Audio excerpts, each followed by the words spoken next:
Read by Cori Samuel. 9 Unlikely Tales for Children by E. Nesbit. The Cockatoucan, or Great Aunt Willoughby. Matilda's ears were red and shiny. So were her cheeks. Her hands were red too. This was because Pridmore had washed her. It was not the usual washing, which makes you clean and comfortable, but the thorough good wash, which makes you burn and smart till you wish you could be like the poor little savages who do not know anything and run about bare in the sun, and only go into the water when they are hot. Matilda wished she could have been born in a savage tribe instead of at Brixton. "Little savages," she said, "don't have their ears washed thoroughly, and they don't have new dresses that are prickly in the insides, round their arms, and cut them round the neck, do they, Pridmore?" But Pridmore only said, "Stuff and nonsense," and then she said, "Don't wriggle so, child, for goodness' sake." Pridmore was Matilda's nursemaid. Matilda sometimes found her trying. Matilda was quite right in believing that savage children do not wear frocks that hurt. It is also true that savage children are not overwashed, overbrushed, overcombed, gloved, booted, and hatted, and taken in an omnibus to Streatham to see their Great Aunt Willoughby. This was intended to be Matilda's fate. Her mother had arranged it. Pridmore had prepared her for it. Matilda, knowing resistance to be vain, had submitted to it. But Destiny had not been consulted, and Destiny had plans of its own for Matilda. When the last button of Matilda's boots had been fastened, the button-hook always had a nasty temper, especially when it was hurried, and that day it bit a little piece of Matilda's leg quite spitefully. The wretched child was taken downstairs and put on a chair in the hall to wait, while Pridmore popped her own things on. "I shan't be a minute," said Pridmore. Matilda knew better. She seated herself to wait and swung her legs miserably. She had been to her Great Aunt Willoughby's before, and she knew exactly what to expect. She would be asked about her lessons, and how many marks she had, and whether she had been a good girl. I can't think why grown-up people don't see how impertinent these questions are. Suppose you were to answer, "I'm top of my class, Auntie, thank you, and I'm very good. And now let's have a little talk about you. Aunt dear, how much money have you got, and have you been scolding the servants again, or have you tried to be good and patient, as a properly brought-up aunt should be, dear?" Try this method with one of your aunts next time she begins asking you questions, and write and tell me what she says. Matilda knew exactly what the Aunt Willoughby's questions would be, and she knew how, when they were answered, her aunt would give her a small biscuit with caraway seeds in it, and then tell her to go with Pridmore and have her hands and face washed again. Then she would be sent to walk in the garden. The garden had a gritty path, and geraniums, and calceolarias, and lobelias in the beds. You might not pick anything. There would be minced veal at dinner, with 3-cornered bits of toast round the dish, and a tapioca pudding. Then the long afternoon with a book, a bound volume of The Potterer's Saturday Night, nasty small print, and all the stories about children who died young because they were too good for this world. Matilda wriggled wretchedly. If she had been a little less uncomfortable she would have cried, but her new frock was too tight and prickly to let her forget it for a moment, even in tears. When Pridmore came down at last, she said, "Fie, for shame, what a sulky face!" And Matilda said, "I'm not." "Oh, yes, you are," said Pridmore. "You know you are. You don't appreciate your blessings." "I wish it was your Aunt Willoughby," said Matilda. "Nasty, spiteful little thing," said Pridmore, and she shook Matilda. Then Matilda tried to slap Pridmore, and the two went down the steps not at all pleased with each other. They went down a dull road to the dull omnibus, and Matilda was crying a little. Now Pridmore was a very careful person, though cross. But even the most careful persons make mistakes sometimes, and she must have taken the wrong omnibus, or this story could never have happened, and where should we all have been then? This shows you that even mistakes are sometimes valuable, so do not be hard on grown-up people if they are wrong sometimes. You know, after all, it hardly ever happens. It was a very bright green and gold omnibus, and inside the cushions were green and very soft. Matilda and her nursemaid had it all to themselves, and Matilda began to feel more comfortable, especially as she had wriggled till she had burst one of her shoulder seams and got more room for herself inside her frock. So she said, "I'm sorry I was cross, Priddy dear." Pridmore said, "So you ought to be." But she never said she was sorry for being cross. But you must not expect grown-up people to say that. It was certainly the wrong omnibus, because instead of jolting slowly along dusty streets, it went quickly and smoothly down a green lane, with flowers in the hedges and green trees overhead. Matilda was so delighted that she sat quite still, a very rare thing with her. Pridmore was reading a penny story called The Vengeance of the Lady Constantia, so she did not notice anything. "I don't care, I shan't tell her," said Matilda. "She'd stop the bus as likely as not." At last the bus stopped of its own accord. Pridmore put her story in her pocket and began to get out. "Well, I never," she said, and got out very quickly, and ran round to where the horses were. They were white horses with green harness, and their tails were very long indeed. "Hi, young man," said Pridmore to the omnibus driver. "You've brought us to the wrong place. This isn't Streatham Common, this isn't." The driver was the most beautiful omnibus driver you ever saw, and his clothes were like him in beauty. He had white silk stockings and a ruffled silk shirt of white, and his coat and breeches were green and gold. So was the three-cornered hat, which he lifted very politely when Pridmore spoke to him. "I fear," he said kindly, "that you must have taken, by some unfortunate misunderstanding, the wrong omnibus. When does the next go back?" "The omnibus does not go back. It runs from Brixton here once a month, but it doesn't go back." "But how does it get to Brixton again, to start again, I mean?" asked Matilda. "We start a new one every time," said the driver, raising his three-cornered hat once more. "And what becomes of the old ones?" Matilda asked. "Ah," said the driver, smiling, "that depends. One never knows beforehand, things change so nowadays. Good morning. Thank you so much for your patronage. No, on no account, madam." He waved away the eightpence which Pridmore was trying to offer him for the fare from Brixton, and drove quickly off. When they looked around them, no, this was certainly not Streatham Common. The wrong omnibus had brought them to a strange village, the neatest, sweetest, reddest, greenest, cleanest, prettiest village in the world. The houses were grouped round a village green, on which children in pretty loose frocks or smocks were playing happily. Not a tight armhole was to be seen, or even imagined in that happy spot. Matilda swelled herself out, and burst 3 hooks and a bit more of the shoulder seam. The shops seemed a little queer, Matilda thought. The names somehow did not match the things that were to be sold. For instance, where it said Elias Groves, tinsmith, there were loaves and buns in the window, and the shop that had baker over the door was full of perambulators. The grocer and the wheelwright seemed to have changed names, or shops, or something. And Miss Skimpling, dressmaker, or milliner, had her shop window full of pork and sausage meat.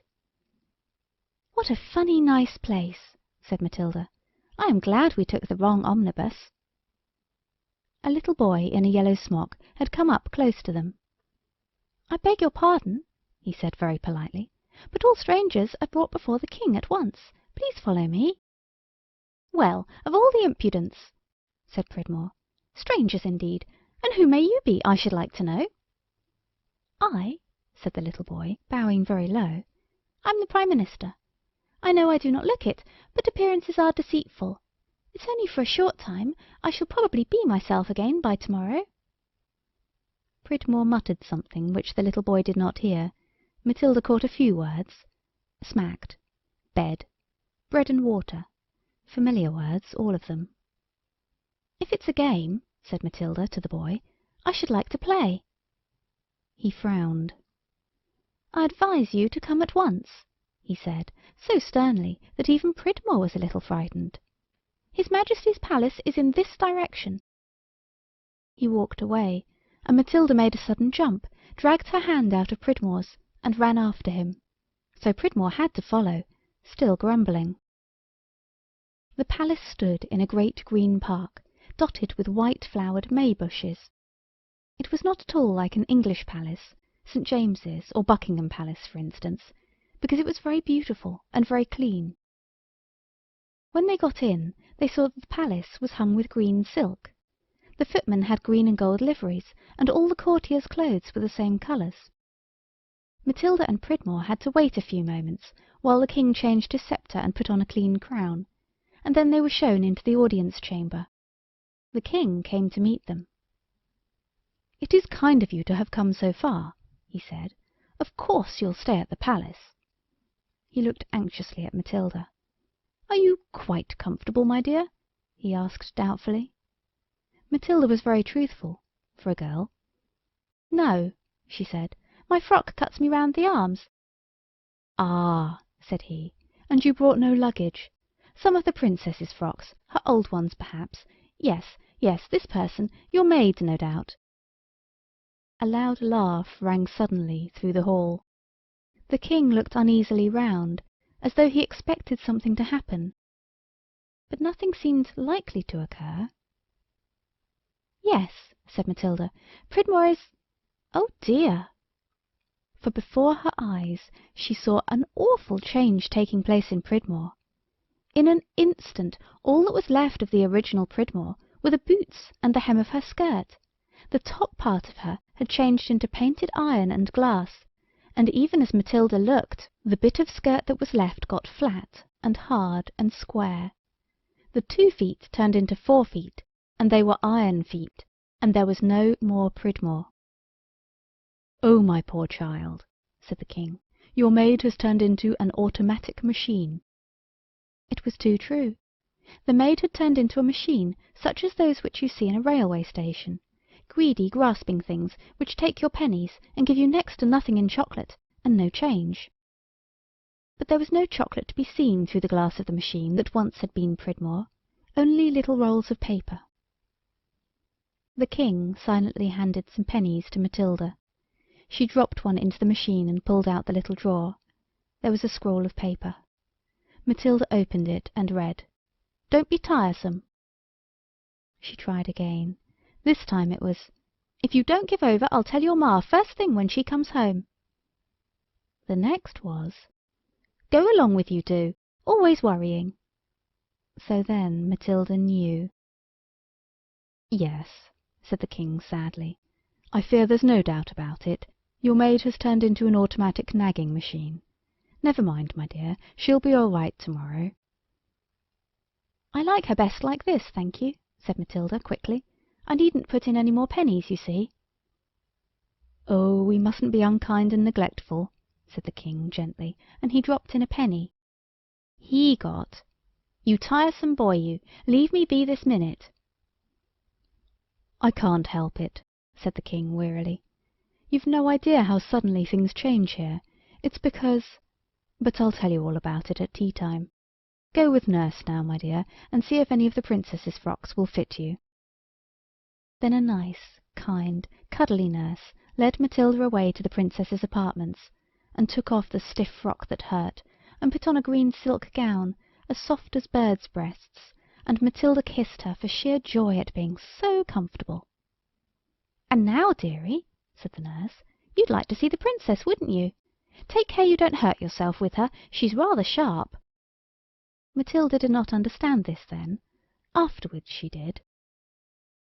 The nurse took her through many marble corridors and up and down many marble steps, and at last they came to a garden full of white roses, and in the middle of it, on a green satin-covered eiderdown as big as a feather bed, sat the princess in a white gown. She got up when Matilda came towards her, and it was like seeing 1.5 yards of white tape stand up on one end and bow. 1.5 yards of broad white tape, of course, but what is considered broad for tape is very narrow indeed for princesses. "How are you?" said Matilda, who had been taught manners. "Very slim indeed, thank you," said the princess, and she was. Her face was so white and thin that it looked as though it were made of an oyster shell. Her hands were thin and white, and her fingers reminded Matilda of fish bones. Her hair and eyes were black, and Matilda thought she might have been pretty if she had been fatter. When she shook hands with Matilda, her bony fingers hurt quite hard. The Princess seemed pleased to see her visitor, and invited her to sit with Her Highness on the satin cushion. "I have to be very careful, or I should break," said she. "That's why the cushion is so soft, and I can't play many games for fear of accidents. Do you know any sitting-down games?" The only thing Matilda could think of was cat's cradle, so they played that with the Princess's green hair ribbon. Her fish-bony fingers were much cleverer than Matilda's little fat pink paws. Matilda looked about her between the games, and admired everything very much, and asked questions, of course. There was a very large bird chained to a perch in the middle of a very large cage. Indeed, the cage was so big that it took up all one side of the rose garden. The bird had a yellow crest like a cockatoo, and a very large bill like a toucan. If you do not know what a toucan is, you do not deserve ever to go to the Zoological Gardens again. "What is that bird?" asked Matilda. "Oh," said the Princess, "that's my pet Cockatoucan. He's very valuable. If he were to die or to be stolen, the Greenland would wither up and grow like New Cross or Islington." "How horrible!" said Matilda.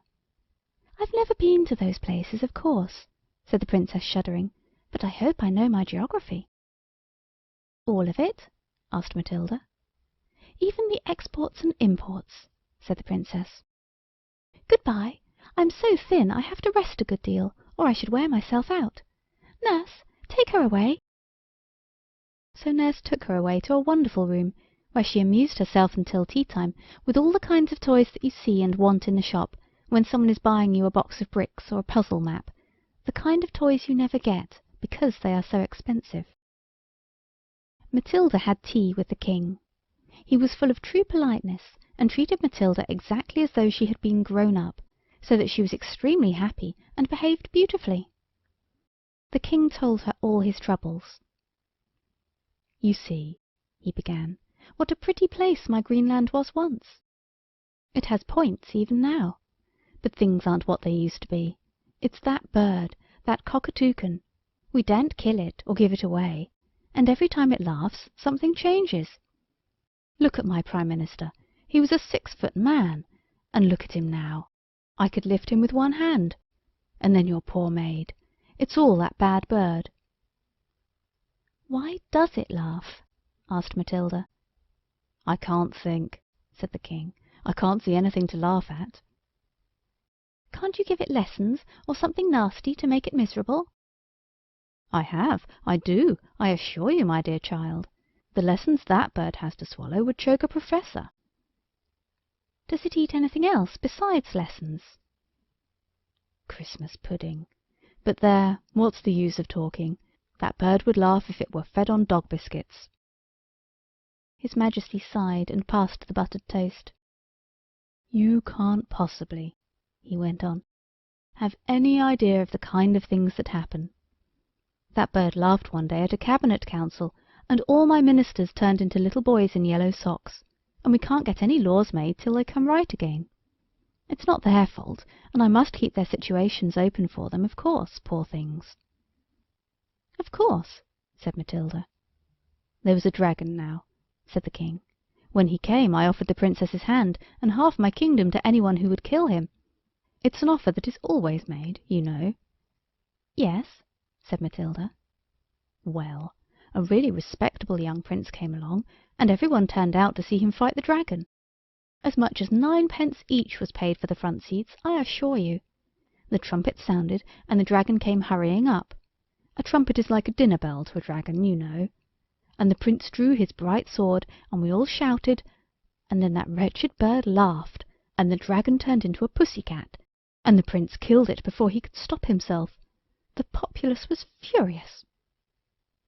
"What happened then?" asked Matilda. "Well, I did what I could. I said, 'You shall marry the princess just the same.' So I brought the prince home, and when we got there the Cockatoucan had just been laughing again, and the princess had been turned into a very old German governess. The prince went home in a great hurry and an awful temper.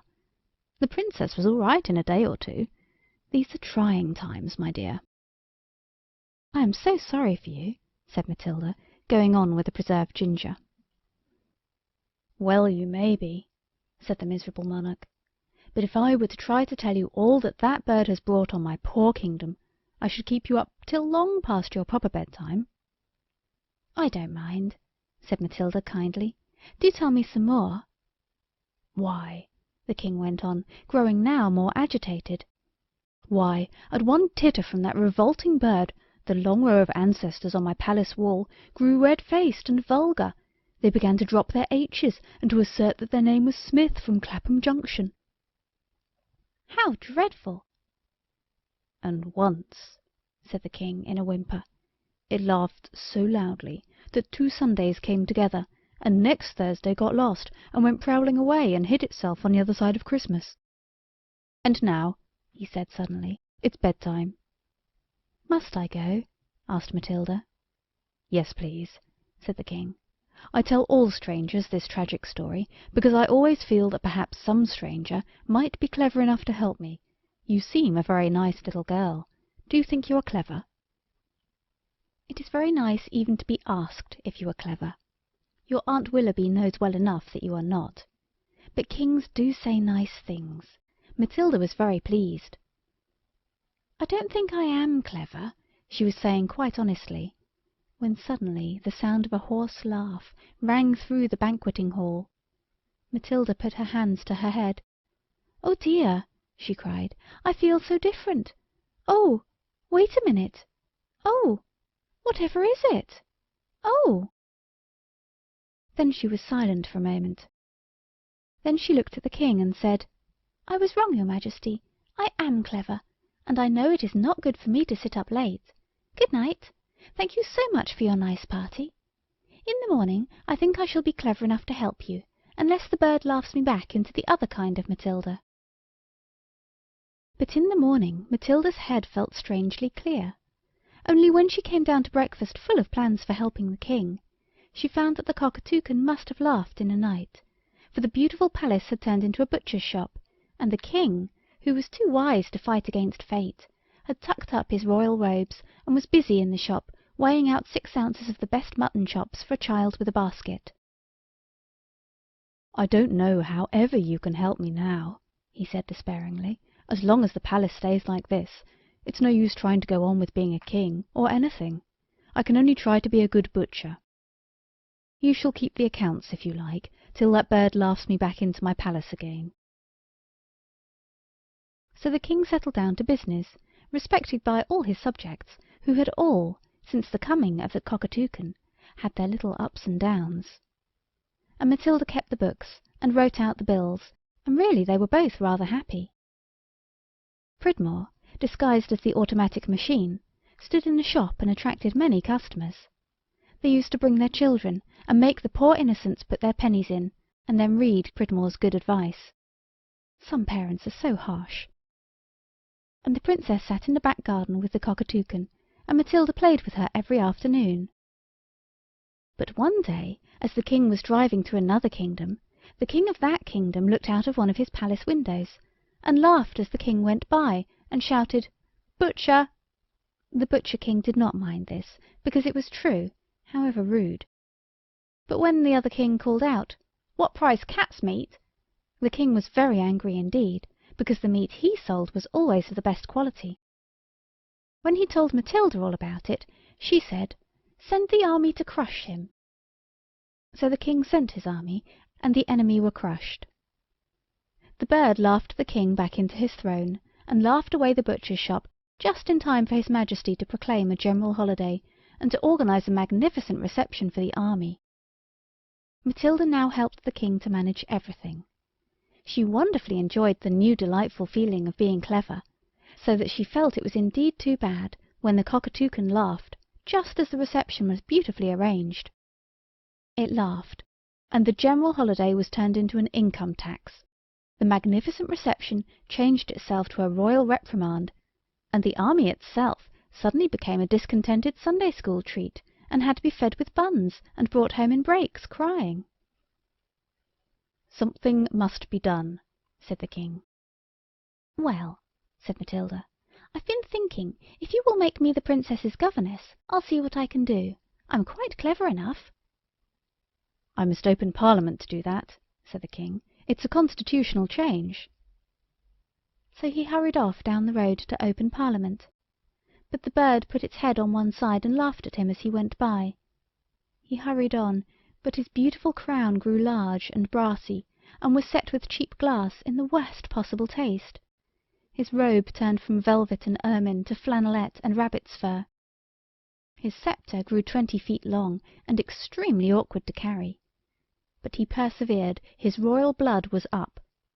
"No bird," said he, "shall keep me from my duty and my Parliament."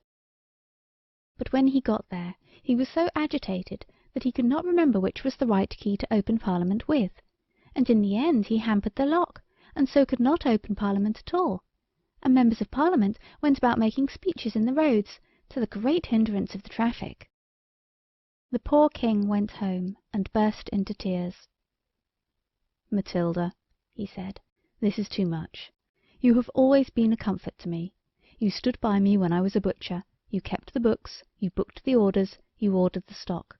If you really are clever enough, now is the time to help me. If you won't, I'll give up the business. I'll leave off being a king. I'll go and be a butcher in the Camberwell New Road, and I will get another little girl to keep my books, not you." This decided Matilda. She said, "Very well, your Majesty, then give me leave to prowl at night. Perhaps I shall find out what makes the Cockatoucan laugh. If I can do that, we can take care he never gets it, whatever it is." "Ah," said the poor king, "if you could only do that." When Matilda went to bed that night, she did not go to sleep. She lay and waited till all the palace was quiet, and then she crept softly, pussily, mousily to the garden, where the Cockatoucan's cage was, and she hid behind a white rose-bush, and looked and listened. Nothing happened till it was grey dawn, and then it was only the Cockatoucan who woke up. But when the sun was round and red over the palace roof, something came creeping, creeping, pussily, mousily out of the palace, and it looked like 1.5 yards of white tape creeping along, and it was the Princess herself. She came quietly up to the cage and squeezed herself between the bars.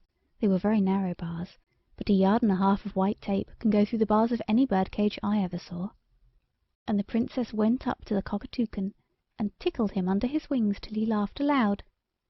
Then, quick as thought, the Princess squeezed through the bars and was back in her room before the bird had finished laughing. Matilda went back to bed.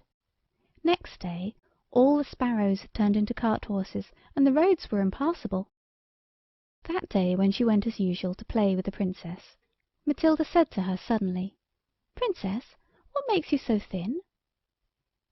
The Princess caught Matilda's hand and pressed it with warmth. "Matilda," she said simply, "you have a noble heart.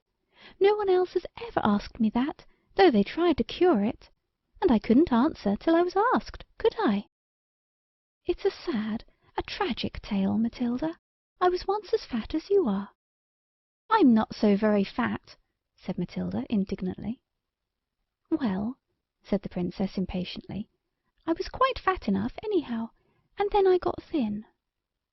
"But how?" "Because they would not let me have my favourite pudding every day." "What a shame," said Matilda. "And what is your favourite pudding?" "Bread and milk, of course, sprinkled with rose leaves and with pear drops in it." Of course Matilda went at once to the king, and while she was on her way the Cockatoucan happened to laugh. When she reached the king, he was in no condition for ordering dinner, for he had turned into a villa residence, replete with every modern improvement. Matilda only recognised him as he stood sadly in the park, by the crown that stuck crookedly on one of the chimney-pots, and the border of ermine along the garden path. So she ordered the Princess's favourite pudding on her own responsibility, and the whole court had it every day for dinner, till there was no single courtier but loathed the very sight of bread and milk, and there was hardly one who would not have run a mile rather than meet a pear drop. Even Matilda herself got rather tired of it, though being clever, she knew how good bread and milk was for her. But the Princess got fatter and fatter, and rosier and rosier. Her thread-paper gowns had to be let out, till there were no more turnings in left to be let out, and then she had to wear the old ones that Matilda had been wearing, and then to have new ones. And as she got fatter she got kinder, till Matilda grew quite fond of her, and the Cockatoucan had not laughed for a month. When the Princess was as fat as any princess ought to be, Matilda went to her one day and threw her arms round her and kissed her. The Princess kissed her back, and said, "Very well, I am sorry then, but I didn't want to say so, but now I will. And the Cockatoucan never laughs except when he's tickled, so there, he hates to laugh."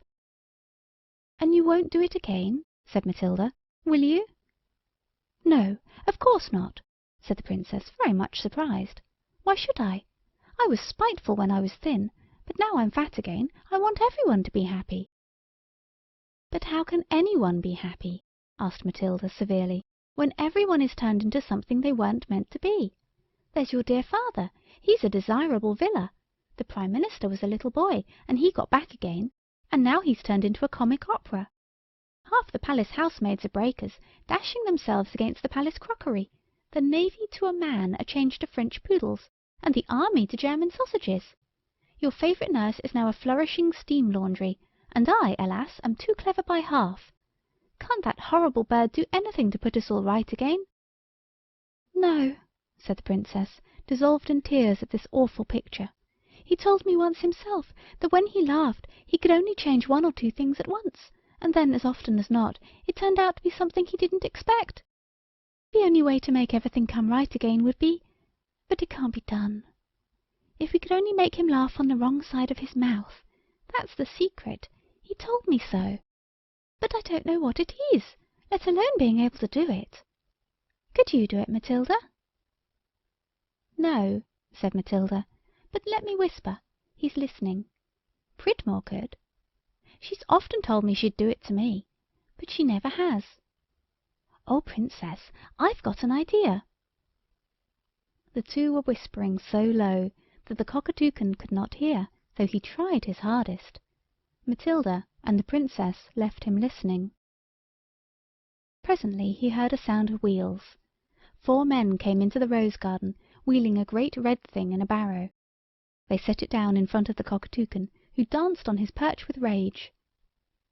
"Oh," he said, "if only someone would make me laugh, that horrible thing would be the one to change. I know it would. It would change into something much horrider than it is now. I feel it in all my feathers." The Princess opened the cage door with the Prime Minister's key, which a tenor singer had found at the beginning of his music. It was also the key of the comic opera. She crept up behind the Cockatoucan and tickled him under both wings. He fixed his baleful eye on the red automatic machine and laughed long and loud. He saw the red iron and glass change before his eyes into the form of Pridmore. Her cheeks were red with rage, and her eyes shone like glass with fury. "Nice manners," said she to the Cockatoucan. "What are you laughing at, I should like to know? I'll make you laugh on the wrong side of your mouth, my fine fellow." She sprang into the cage, and then and there, before the astonished court, she shook that Cockatoucan till he really and truly did laugh on the wrong side of his mouth. It was a terrible sight to witness, and the sound of that wrong-sided laughter was horrible to hear. But instantly all the things changed back as if by magic to what they had been before. The laundry became a nurse, the villa became a king, the other people were just what they had been before, and all Matilda's wonderful cleverness went out like the snuff of a candle. The Cockatoucan himself fell in too. One half of him became a common, ordinary toucan, such as you must have seen 100 times at the zoo, unless you are unworthy to visit that happy place, and the other half became a weathercock, which, as you know, is always changing, and makes the wind change too. So he has not quite lost his old power, only now he is in halves, any power he may have has to be used without laughing. The poor broken Cockatoucan, like King You-Know-Who in English history, has never since that sad day smiled again. The grateful king sent an escort of the whole army, now no longer dressed in sausage skins, but in uniforms of dazzling beauty, with drums and banners, to see Matilda and Pridmore home. But Matilda was very sleepy. She had been clever for so long that she was quite tired out. It is indeed a very fatiguing thing, as no doubt you know. And the soldiers must have been sleepy too, for one by one the whole army disappeared, and by the time Pridmore and Matilda reached home there was only one left, and he was the policeman at the corner. The next day Matilda began to talk to Pridmore about the Green Land and the Cockatoucan and the Villa Residence King, but Pridmore only said, "Pack of nonsense! Hold your tongue, do!" So Matilda naturally understood that Pridmore did not wish to be reminded of the time when she was an automatic nagging machine, and so of course, like a kind and polite little girl, she let the subject drop. Matilda did not mention her adventures to the others at home, because she saw that they believed her to have spent the time with her great-aunt Willoughby. And she knew if she had said that she had not been there, she would be sent at once, and she did not wish this. She has often tried to get Pridmore to take the wrong omnibus again, which is the only way she knows of getting to the Green Land, but only once has she been successful, and then the omnibus did not go to the Green Land at all, but to the Elephant and Castle. But no little girl ought to expect to go to the Green Land more than once in a lifetime. Many of us, indeed, are not even so fortunate as to go there once. Read by Cori Samuel. 9 Unlikely Tales by E. Nesbit. Whereyouwantogoto, or The Bounceable Ball. It is very hard, when you have been accustomed to go to the seaside every summer ever since you were quite little, to be made to stay in London just because an aunt and an uncle choose to want to come and stay at your house to see the Royal Academy and go to the summer sales. Selim and Thomasina felt that it was very hard indeed, and aunt and uncle were not the nice kind either. If it had been Aunt Emma, who dressed dolls and told fairy tales, or Uncle Reggie, who took you to the Crystal Palace and gave you 5 bob at a time, and never even asked what you spent it on, it would have been different. But it was Uncle Thomas and Aunt Selina. Aunt Selina was all beady, and sat bolt upright, and told you to mind what you were told, and Selim had been named after her, as near as they could get. And Uncle Thomas was the one Thomasina had been named after. He was deaf, and he always told you what the moral of everything was, and the housemaid said he was near. "I know he is, worse luck," said Thomasina. "I mean, miss," explained the housemaid, "he's none too free with his chink." Selim groaned. "He never gave me but a shilling in his life," said he, "and that turned out to be bad when I tried to change it at the ginger beer shop." The children could not understand why this aunt and uncle were allowed to interfere with everything as they did, and they quite made up their minds that when they were grown up they would never allow an aunt or an uncle to cross their doorsteps. They never thought, poor dear little things, that some day they would grow up to be aunts and uncles in their turn, or at least one of each. It was very hot in London that year. The pavement was like hot pie, and the asphalt was like hot pudding, and there was a curious wind that collected dust and straw and dirty paper, and then got tired of its collection and threw it away in respectable people's areas and front gardens. The blind in the nursery had never been fixed up since the day when the children took it down to make a drop scene for a play they were going to write, and never did. So the hot afternoon sun came burning in through the window, and the children got hotter and hotter, and crosser, till at last Selim slapped Thomasina's arms till she cried, and Thomasina kicked Selim's legs till he screamed. Then they sat down in different corners of the nursery and cried, and called each other names, and said they wished they were dead. This is very naughty indeed, as of course you know, but you must remember how hot it was. When they had called each other all the names they could think of, Thomasina said, suddenly, "All right, silly," that was Selim's pet name, "cheer up." "It's too hot to cheer up," said Selim gloomily. "We've been very naughty," said Thomasina, rubbing her eyes with the paint rag, "but it's all heat. I heard Aunt Selina telling Mother the weather wore her nerves to fiddle strings. That just meant she was cross. "Then it's not our fault," said Selim. "People say, 'Be good, and you'll be happy.' Uncle Reggie says, 'Be happy, and perhaps you'll be good.' I could be good if I was happy." "So could I," said Thomasina. "What would make you happy?"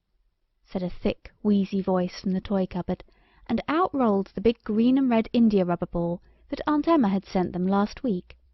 They had not played with it much, because the garden was so hot and sunny, and when they wanted to play with it in the street, on the shady side, Aunt Selina had said it was not like respectable children, so they weren't allowed.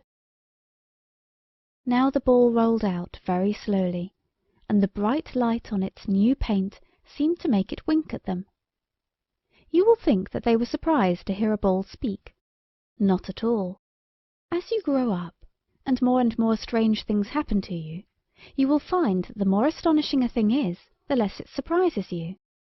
I wonder why this is. Think it over, and write and tell me what you think.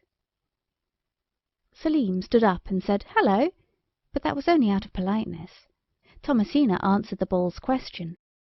"We want to be at the seaside, and no aunts, and none of the things we don't like, and no uncles, of course," she said. "Well," said the ball, "if you think you can be good, why not set me bouncing?" "We're not allowed in here," said Thomasina, "because of the crinkly ornaments people give me on my birthdays." "Well, the street then," said the ball, "the nice shady side." "It's not like respectable children," said Selim sadly. The ball laughed. If you have never heard an india-rubber ball laugh, you won't understand. It's the sort of quicker, softer chuckle of a bounce that it gives when it's settling down when you're tired of bouncing it. "The garden, then," it said. "I don't mind, if you'll go on talking," said Selim kindly. So they took the ball down into the garden, and began to bounce it in the sun, on the dry, yellowy grass of the lawn. "Come on," said the ball. "You do like me." "What?" said the children. "Why, do like I do. Bounce," said the ball. "That's right. Higher, higher, higher." For then and there the two children had begun bouncing as if their feet were india-rubber balls, and you have no idea what a delicious sensation that gives you. "Higher, higher," cried the green and red ball, bouncing excitedly. "Now, follow me. Higher, higher." And off it bounced, down the blackened gravel of the path, and the children bounced after it, shrieking with delight at the new feeling. They bounced over the wall, all three of them, and the children looked back just in time to see Uncle Thomas tapping at the window and saying, "Don't." You have not the least idea how glorious it is to feel full of bounceableness, so that instead of dragging one foot after the other, as you do when you feel tired or naughty, you bounce along, and every time your feet touch the ground you bounce higher, and all without taking any trouble or tiring yourself. You have, perhaps, heard of the Greek gentleman who got new strength every time he fell down. His name was Antaeus, and I believe he was an india-rubber ball, green on one side where he touched the earth, and red on the other where he felt the sun. But enough of classical research. Thomasina and Selim bounced away, following the bounceable ball. They went over fences and walls, and through parched, dry gardens, and burning hot streets.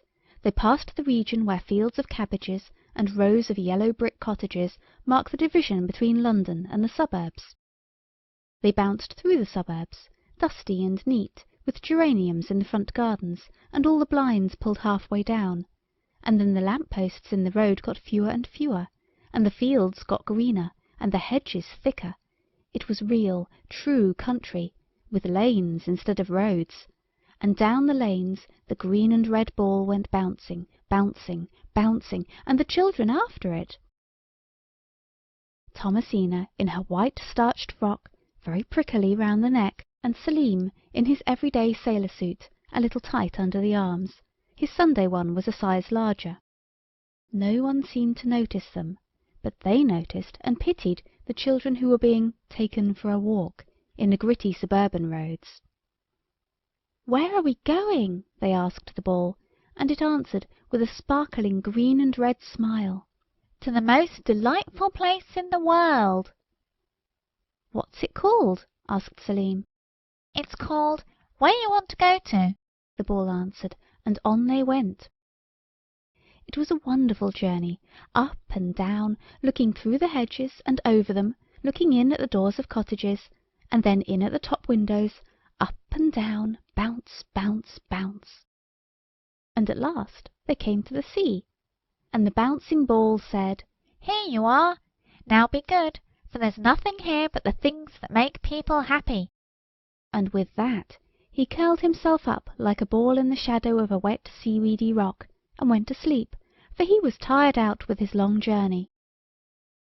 The children stopped bouncing, and looked about them. "Oh, Tommy," said Selim. "Oh, silly," said Thomasina. And well they might. In the place to which the ball had brought them was all that your fancy can possibly paint, and a great deal more beside. The children feel exactly as you do when you've had the long, hot, dirty train journey, and every one has been so cross about the boxes and the little brown portmanteau that was left behind at the junction, and then when you get to your lodgings you are told that you may run down and have a look at the sea if you're back by tea-time, and mother and nurse will unpack. Only Thomasina and her brother had not had a tiresome journey, and there were no nasty stuffy lodgings for them, and no tea with oily butter and a new pot of marmalade. "There's silver sand," said she, "miles of it." "And rocks," said he, "and cliffs, and caves in the cliffs. And how cool it is," said Thomasina. "And yet it's nice and warm too," said Selim. "And what shells!" "And seaweed." "And the downs behind." "And trees in the distance." "And here's a dog to go after sticks. Here, Rover, Rover." A big black dog answered at once to the name, because he was a retriever, and they are all called Rover. "And spades," said the girl. "And pails," said the boy. "And what pretty sea poppies," said the girl. "And a basket, and grub in it," said the boy. So they sat down and had lunch. It was a lovely lunch. Lobsters and ice creams, strawberry and pineapple, and toffee and hot buttered toast and ginger beer. They ate, and thought of the aunt and uncle at home, and the minced veal and sago pudding, and they were very happy indeed. Just as they were finishing their lunch, they saw a swirling, swishing, splashing commotion in the green sea a little way off, and they tore off their clothes and rushed into the water to see what it was. It was a seal. He was very kind and convenient. He showed them how to swim and dive. "But won't it make us ill to bathe so soon after meals? Isn't it wrong?" asked Thomasina. "Not at all," said the seal. "Nothing is wrong here, as long as you are good. Let me teach you water leapfrog, a most glorious game, so cool, yet so exciting. You try it." At last the seal said, "I suppose you wear man clothes. They're very inconvenient. My two eldest have just outgrown their coats. If you'll accept them—" And it dived, and came up with two golden sealskin coats over its arm, and the children put them on. "Thank you very much," they said. "You are kind." I am almost sure that it has never been your luck to wear a fur coat that fitted you like a skin, and that could not be spoiled with sand, or water, or jam, or bread and milk, or any of the things with which you mess up the nice new clothes your kind relations buy for you. But if you like, you may try to imagine how jolly the little coats were.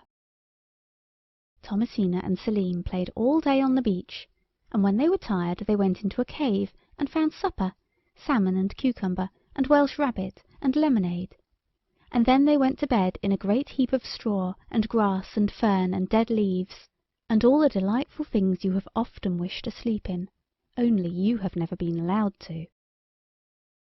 In the morning there were plum pudding for breakfast, and roast duck and lemon jelly, and the day passed like a happy dream, only broken by surprising and delightful meals. The ball woke up and showed them how to play water polo, and they bounced him on the sand with shrieks of joy and pleasure. You know, a ball likes to be bounced by people he is fond of. It is like slapping a friend on the shoulder. There were no houses in Whereyouwantogoto, and no bathing machines or bands, no nursemaids or policemen or aunts or uncles. You could do exactly what you liked as long as you were good. "What will happen if we're naughty?" Selim asked. The ball looked very grave, and answered, "I must not tell you, and I very strongly advise you not to try to find out." "We won't, indeed we won't," said they, and went off to play rounders with the rabbits on the downs, who were friendly fellows and very keen on the game. On the third evening Thomasina was rather silent, and the ball said, "What's the matter, girl bouncer? Out with it!" So she said, "I was wondering how mother is, and whether she has one of her bad headaches." The ball said, "Good little girl, come with me and I'll show you something." He bounced away, and they followed him, and he flopped into a rocky pool, frightening the limpets and sea anemones dreadfully, though he did not mean to. "Now look," he called from under the water, and the children looked, and the pool was like a looking-glass, only it was not their own faces they saw in it. They saw the drawing-room at home, and father and mother, who were both quite well, only they looked tired, and the aunt and uncle were there, and Uncle Thomas was saying, "What a blessing those children are away." "Then they know where we are?" said Selim to the ball. "They think they know," said the ball, "or you think they know. Anyway, they're happy enough. Good night." And he curled himself up like a ball in his favourite sleeping-place. The two children crept into their pleasant, soft, sweet nest of straw and leaves and fern and grass, and went to sleep. But Selim was vexed with Thomasina, because she had thought of mother before he had, and he said she had taken all the fern, and they went to sleep rather cross. They woke crosser. So far they had both helped to make the bed every morning, but to-day neither wanted to. "I don't see why I should make the beds," said he. "It's a girl's work, not a boy's." "I don't see why I should do it," said Thomasina. "It's a servant's place, not a young lady's." And then a very strange and terrible thing happened. Quite suddenly, out of nothing and out of nowhere, appeared a housemaid, large and stern and very neat indeed, and she said, "You are quite right, miss. It is my place to make the beds, and I am instructed to see that you are both in bed by 7. Think how dreadful this must have been to children who had been going to bed just when they felt inclined. They went out onto the beach. "You see what comes of being naughty," said Thomasina, and Selim said, "Oh, shut up, do." They cheered up towards dinner-time. It was roast pigeons that day, and bread sauce, and whitebait, and syllabubs, and for the rest of the day they were as good as gold, and very polite to the ball. Selim told it all about the dreadful apparition of the housemaid, and it shook its head. I know you've never seen a ball do that, and very likely you never will, and said, "My bounceable boy, you may be happy here for ever and ever, if you're contented and good. Otherwise, well, it's 6:45. You've got to go." And sure enough they had to, and the housemaid put them to bed and washed them with yellow soap, and some of it got in their eyes, and she lit a night-light and sat with them till they went to sleep, so that they couldn't talk, and were ever so much longer getting to sleep than they would have been if she had not been there. And the beds were iron, with mattresses, and hot stuffy fluffy sheets, and many more new blankets than they wanted. The next day they got out as early as they could, and played water football with a seal and a bounceable ball, and when dinner-time came it was lobster and ices. But Thomasina was in a bad temper. She said, "I wish it was duck." And before the words had left her lips, it was cold mutton and rice pudding, and they had to sit up to table and eat it properly too, and the housemaid came round to see that they didn't leave any bits on the edges of their plates, or talk with their mouths full. There were no more really nice meals after that, only the sort of things you get at home. But it is possible to be happy even without really nice meals. But you have to be very careful. The days went by pleasantly enough. All the sea and land creatures were most kind and attentive. The seal taught them all it knew, and was always ready to play with them. The starfish taught them astronomy, and the jellyfish taught them fancy cooking. The limpets taught them dancing as well as they could for their lameness. The seabirds taught them to make nests, a knowledge they have never needed to apply. And if the oysters did not teach them anything, it was only because oysters are so very stupid, and not from any lack of friendly feeling. The children bathed every day in the sea, and if they had only been content with this, all would have been well. But they weren't. "Let's dig a bath," said Selim, "and the sea will come in and fill it, and then we can bathe in it." So they fetched their spades and dug, and there was no harm in that, as you very properly remark. But when the hole was finished, and the sea came creeping up, and at last a big wave thundered up the sand and swirled into the hole, Thomasina and Selim were struggling on the edge, fighting which should go in first. And the wave drew sandily back into the sea, and neither of them had bathed in a new bath. And now it was all wet and sandy, and its nice sharp edges rounded off, and much shallower. And as they looked at it angrily, the sandy bottom of the bath stirred and shifted and rose up, as if some great sea beast were heaving underneath with his broad back. The wet sand slipped back in slabs at each side, and a long pointed thing, like a thin cow's back, came slowly up. It showed broader and broader, and presently the flakes of wet sand were dropping heavily off the top of a brand new bathing machine that stood on the sand over where their bath had been. "Well," said Selim, "we've done it this time." They certainly had, for on the door of the bathing machine was painted, "You must not bathe any more except through me." So there was no more running into the sea just when and how they liked. They had to use the bathing machine, and it smelt of stale salt water and other people's wet towels. After this the children did not seem to care so much about the seaside, and they played more on the downs, where the rabbits were very kind and hospitable, and in the woods, where all sorts of beautiful flowers grew wild, and there was nobody to say "Don't" when you picked them. The children thought of what Uncle Thomas would have said if he had been there, and they were very, very happy. But one day Thomasina had pulled a lot of white convolvulus, and some pink geraniums, and calceolarias, the kind you are never allowed to pick at home, and she had made a wreath of them, and put it on her head. Then Selim said, "You are silly, you look like a bank holiday." And his sister said, "I can't help it. They'd look lovely on a hat, if they were only artificial. I wish I had a hat." And she had, a large stiff hat that hurt her head just where the elastic was sewn on, and she had her stiff white frock that scratched, her tiresome underclothing, all of it, and stockings and heavy boots, and Selim had his sailor suit, the everyday one that was too tight in the arms, and they had to wear them always, and their fur coats were taken away. They went sadly, all stiff and uncomfortable, and told the Bouncible Ball. It looked very grave, and great tears of salt water rolled down its red and green cheeks as it sat by the wet, seaweed-covered rock. "Oh, you silly children," it said. "Haven't you been warned enough? You've everything a reasonable child could wish for. Can't you be contented?" "Of course we can," they said, and so they were. For a day and a half. And then it wasn't exactly discontent, but real naughtiness that brought them to grief. They were playing on the downs by the edge of the wood under the heliotrope tree. A hedge of camellia bushes cast a pleasant shadow, and out in the open sunlight on the downs the orchids grew like daisies, and the carnations like buttercups. All about was that kind of turf on which the gardener does not like you to play, and they had pulled armfuls of lemon verbena and made a bed of it.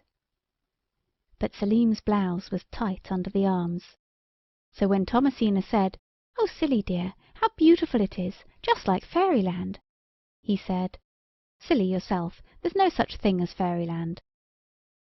Just then a fairy, with little bright wings the colour of a peacock's tail, fluttered across the path and settled on a magnolia flower. "Oh, silly darling!" cried Thomasina. "It is Fairyland, and there's a fairy, such a beautiful dear. Look, there she goes!" But Selim would not look. He turned over and hid his eyes. "There's no such thing as Fairyland, I tell you," he grunted, "and I don't believe in fairies."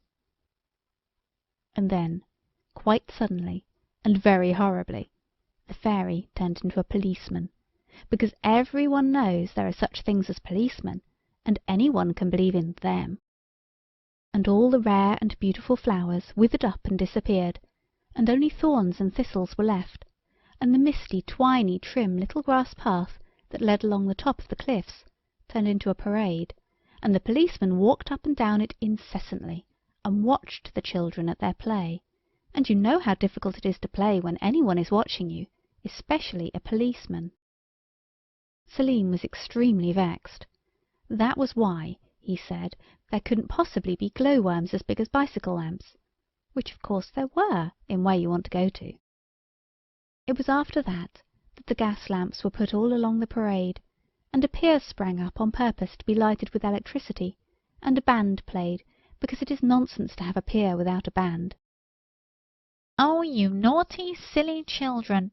said the Bouncible Ball, turning red with anger, except in the part where he was green with disgust. "It makes me bounce with rage to see how you've thrown away your chances. And what a seaside resort you're making of Whereyouwantogoto!" And he did bounce, angrily, up and down the beach, till the housemaid looked out of the cave and told the children not to be so noisy, and the policeman called out, "Now then, move along there, move along, you're obstructing the traffic." And now I have something to tell you, which you will find it hard to make any excuses for. I can't make any myself. I can only ask you to remember how hard it is to be even moderately good, and how easy it is to be extremely naughty. When the Bouncible Ball stopped bouncing, Selim said, "I wonder what makes him bounce." "Oh no, don't!" cried Thomasina, for she had heard her brother wonder that about balls before, and she knew all too well what it ended in. "Oh, don't!" she said. "Oh, silly, he brought us here. He's been so kind." But Selim said, "Nonsense, balls can't feel, and it will be almost as good to play with after I've looked inside it." And then, before Thomasina could prevent him, he pulled out the knife Uncle Reggie gave him last holiday but one, and catching the ball up, he plunged the knife into its side. The Bouncible Ball uttered one whiffing squeak of pain and grief. Then, with a low, hissing sigh, its kindly spirit fled, and it lay, a lifeless mass of paint and india-rubber, in the hands of its assassin. Thomasina burst into tears, but the heartless Selim tore open the ball and looked inside. You know well enough what he found there. Emptiness. The little square patch of india-rubber that makes the hard lump on the outside of the ball, which you feel with your fingers when the ball is alive, and his own happy, bouncing, cheerful self. The children stood looking at each other. I almost wish I hadn't," said Selim at last. But before Thomasina could answer, he had caught her hand. "Oh, look!" he cried. "Look at the sea!" It was indeed a dreadful sight. The beautiful, dancing, sparkling blue sea was drying up before their eyes. In less than a moment it was quite flat and dusty. It hurriedly laid down a couple of railway lines, and up a signal box and telegraph poles, and became the railway at the back of their house at home. The children, gasping with horror, turned to the downs. From them tall yellow brick houses were rising, as if drawn up by an invisible hand, just as treacle does in cold weather if you put your 5 fingers in and pulled them up. But of course you were never allowed to do this. The beach got hard. It was a pavement. The green downs turned grey. They were slate roofs. And Thomasina and Selim found themselves at the iron gate of their own number in the terrace, and there was Uncle Thomas at the window knocking for them to come in, and Aunt Selina calling out to them how far from respectable it was to play in the streets. They were sent to bed at once. That was Aunt Selina's suggestion, and Uncle Thomas arranged that they should only have dry bread for tea. Selim and Thomasina have never seen Whereyouwantogoto again, nor the Bouncible Ball, nor even his poor body, and they don't deserve to either. Of course, Thomasina was not so much to blame as Selim, but she was punished just the same. I can't help that. This is really the worst of being naughty. You not only have to suffer for it yourself, but someone else always has to suffer too, generally the person who loves you best. You are intelligent children, and I will not insult you with a moral. I am not Uncle Thomas. Nor will I ask you to remember what I have told you. I am not Aunt Selina. Read by Cori Samuel. 9 Unlikely Tales by E. Nesbit. The Blue Mountain. Tony was young Tony, and old Tony was his grandfather. This story is about young Tony, and no human being believes a word of it, unless young Tony does. Tony was born in the town of Antioch. This is not the same Antioch that you read about in history, but quite a different place. It was a place where nearly everyone was very dark as to the complexion, and rather short as to the temper and figure. People who were fair in the face and easy in the temper were not much thought of in Antioch. When Tony's mother saw that her baby was as fair as a daffodil and as good as gold, and laughed all day, she said, oh dear, I suppose he takes after his grandfather. He is not in the least like my family." And the matter annoyed her so much that she died. Then there was only old Tony left to look after young Tony, because his father had been killed in the wars only a few weeks before. The people of Antioch were always fighting the neighbouring tribes, red-faced savages who deserved no better fate than to be killed, only, of course, sometimes a few Antiochians had to be killed too, because that is part of the game, and if there were no danger there would be no glory, would there? Little Tony's hair remained yellow, and his habit of laughing grew with his years, and he learned his lessons, and he learned his play. He was excellent company, and if it had not been for the yellowness of his hair and the gentleness of his nature, he would have been quite popular among his schoolmates. His grandfather called him gentle, but the people of Antioch called him lazy, for they, as I said, were very black and generally angry. They scurried up and down in their rocky little city, and always they seemed to be driven by most urgent affairs, hurrying to keep important appointments. They ran about all day long attending to their business, and hardly stopping even for their dinner or their tea, and no one ever saw any of them asleep. "Why is it, grandfather?" young Tony asked one day. "What is it all about? Why do they never sit down quietly like you and me?" "It is the great heart of the nation, my boy," said old Tony. "It cannot be still. It is in the breed, you know. They can't help it. They are all alike too, except you and me. Why, bless your heart, look at the king. He is more in a hurry than all the rest, and more noble and active, bless him." The old man ended his speech in quite a different voice from the one he had begun with. This was because he suddenly caught the glitter of the king's crown as the monarch popped around the corner. The king of Antioch was always in a hurry, always running somewhere or other. Consequently, he was seldom on his throne, and his loyal subjects had to look out very sharply, for he was always sure to be where they least expected him.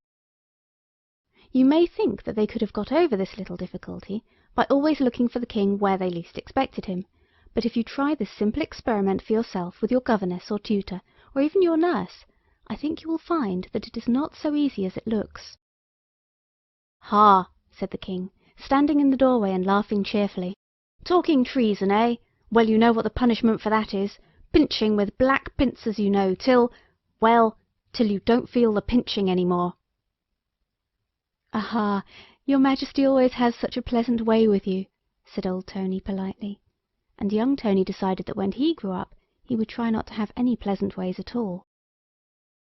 The king rustled quickly round the little house and looked at everything, dresser, chairs, plates, and pots. He was sorry that there was nothing that he could find fault with, so he said, "Beware of luxury." and hurried off to make his presence felt in some other humble home. There was no pride about King Anthony the 23rd. He just dropped in without an invitation and took his subjects as he found them. "King Anthony the 23rd is the noblest of monarchs," said old Tony, as he and his grandson sat down to their plain supper. "It's all right, grandfather, he has quite gone, he's not listening, for a wonder," said young Tony. Meantime the king was hurrying in and out and up and down the crowded streets of his city, picking up little bits of information, and making his subjects feel that his kingship was not a mere matter of form, but that he was really interested in the most humble life among his people. It was a strange town, all uphill and downhill, with steep rocks and precipices all mixed up with the public streets. The people, for all their busy habits, had no trade, or rather they did not manufacture anything. They built houses and brought up their families. They wrapped their children up very snugly and carried them about at an earlier age than we consider safe, and they milked their cows, which were large and green and had wings, and they drank the milk, and they gathered the fruit of the trees that gathered on the plain below the town, and they got on very well indeed. There was only one drawback to life in Antioch, and that was its uncertainty. At any moment an earthquake might occur, then down would go half the town, and the busy citizens had it all to build again. They soon did it, for they were nothing if not industrious. A much more awful thing was the storm of hot rain that now and then fell on the town, a blighting rain that killed all it touched. This was more dreaded than even the earthquakes, but fortunately it very seldom happened. Old Tony was beadle and sexton and keeper of the town records, and very nicely he kept them too. There was not a speck of dirt on one of them. He used to spend hours and hours polishing the records, and he scoured the tombstones till they shone again, and he had most of the inscriptions by heart. After an earthquake he was always most careful to put the tombstones back in their proper places, and one day, when he was doing this, he came on a stone he did not remember to have seen before. He called to young Tony, who had had a board school education, to see if he could read the bits of words that were carved upon it. "It seems like a foreign language," said he. "I can't make it out," said young Tony. "It is not carved, it is in the stone somehow. Looks as though it were coming through from the other side." He turned the stone over, and there, on the other side, was an inscription which both of them had read 100 times. "Here lies Henry Birkbeck, magician to the Institute. However humble he seems to you, his last foretelling is going to come true. P.S. You see if it doesn't." "Dear me," said old Tony. "Poor old Henry Birkbeck, it seems like yesterday. Yes, he was very respectable, but only in a small way of business. A magician he was by trade, but no one thought much of him, except perhaps the king, and he never gave him a lift. He used to do things with eggs and a hat. He broke the eggs as often as not, and the goldfish and handkerchief he hardly ever brought off." Old Tony began to lay down the tombstone, but young Tony held it up with one hand and tried to scrape the back of it with the other. "There's something here," he said. "Let's set it upright instead of laying it down, and I will scrub it and see what the letters are. Poor old Mr. Birkbeck. I wonder what his last foretelling was. Was he good at prophesying, grandfather?" "Not a bit," said the sexton, and to do him justice he almost gave it up in his later years. You see, people laughed at him so, because the things that he foretold never happened. Towards the end he grew very feeble, hardly prophesied a single prophecy from one year's end to another. Sometimes he would say, "I should not wonder if it rained before Sunday." But then he never wondered at anything. He was a calm old man, was poor Henry. It took a good deal to astonish him. Young Tony tried to interest his boy friends in the back of poor old Henry Birkbeck's tombstone, but nobody cared. They were all in too much of a hurry to care for an occupation so slow as cleaning tombstones, but Tony worked away perseveringly. He cleaned it with soap, and he cleaned it with soda, with brick dust and vinegar, with rotten stone and wash leather, with patience and elbow grease, and the last two, as you know, will clean almost anything. So after a time a few letters began to show distinctly here and there, and presently Tony found he could read whole words. There was milk and mountain, and a word that looked like jilk, only of course it could not be that, and the last word of all was rain, and the second word of all was Tony. "It must be something to do with me," said young Tony, "because of my name being in it." "It must have something to do with the king," said old Tony, "because it says rain, so you'd better cut off to the palace and look sharp about it, or His Majesty will know the reason why."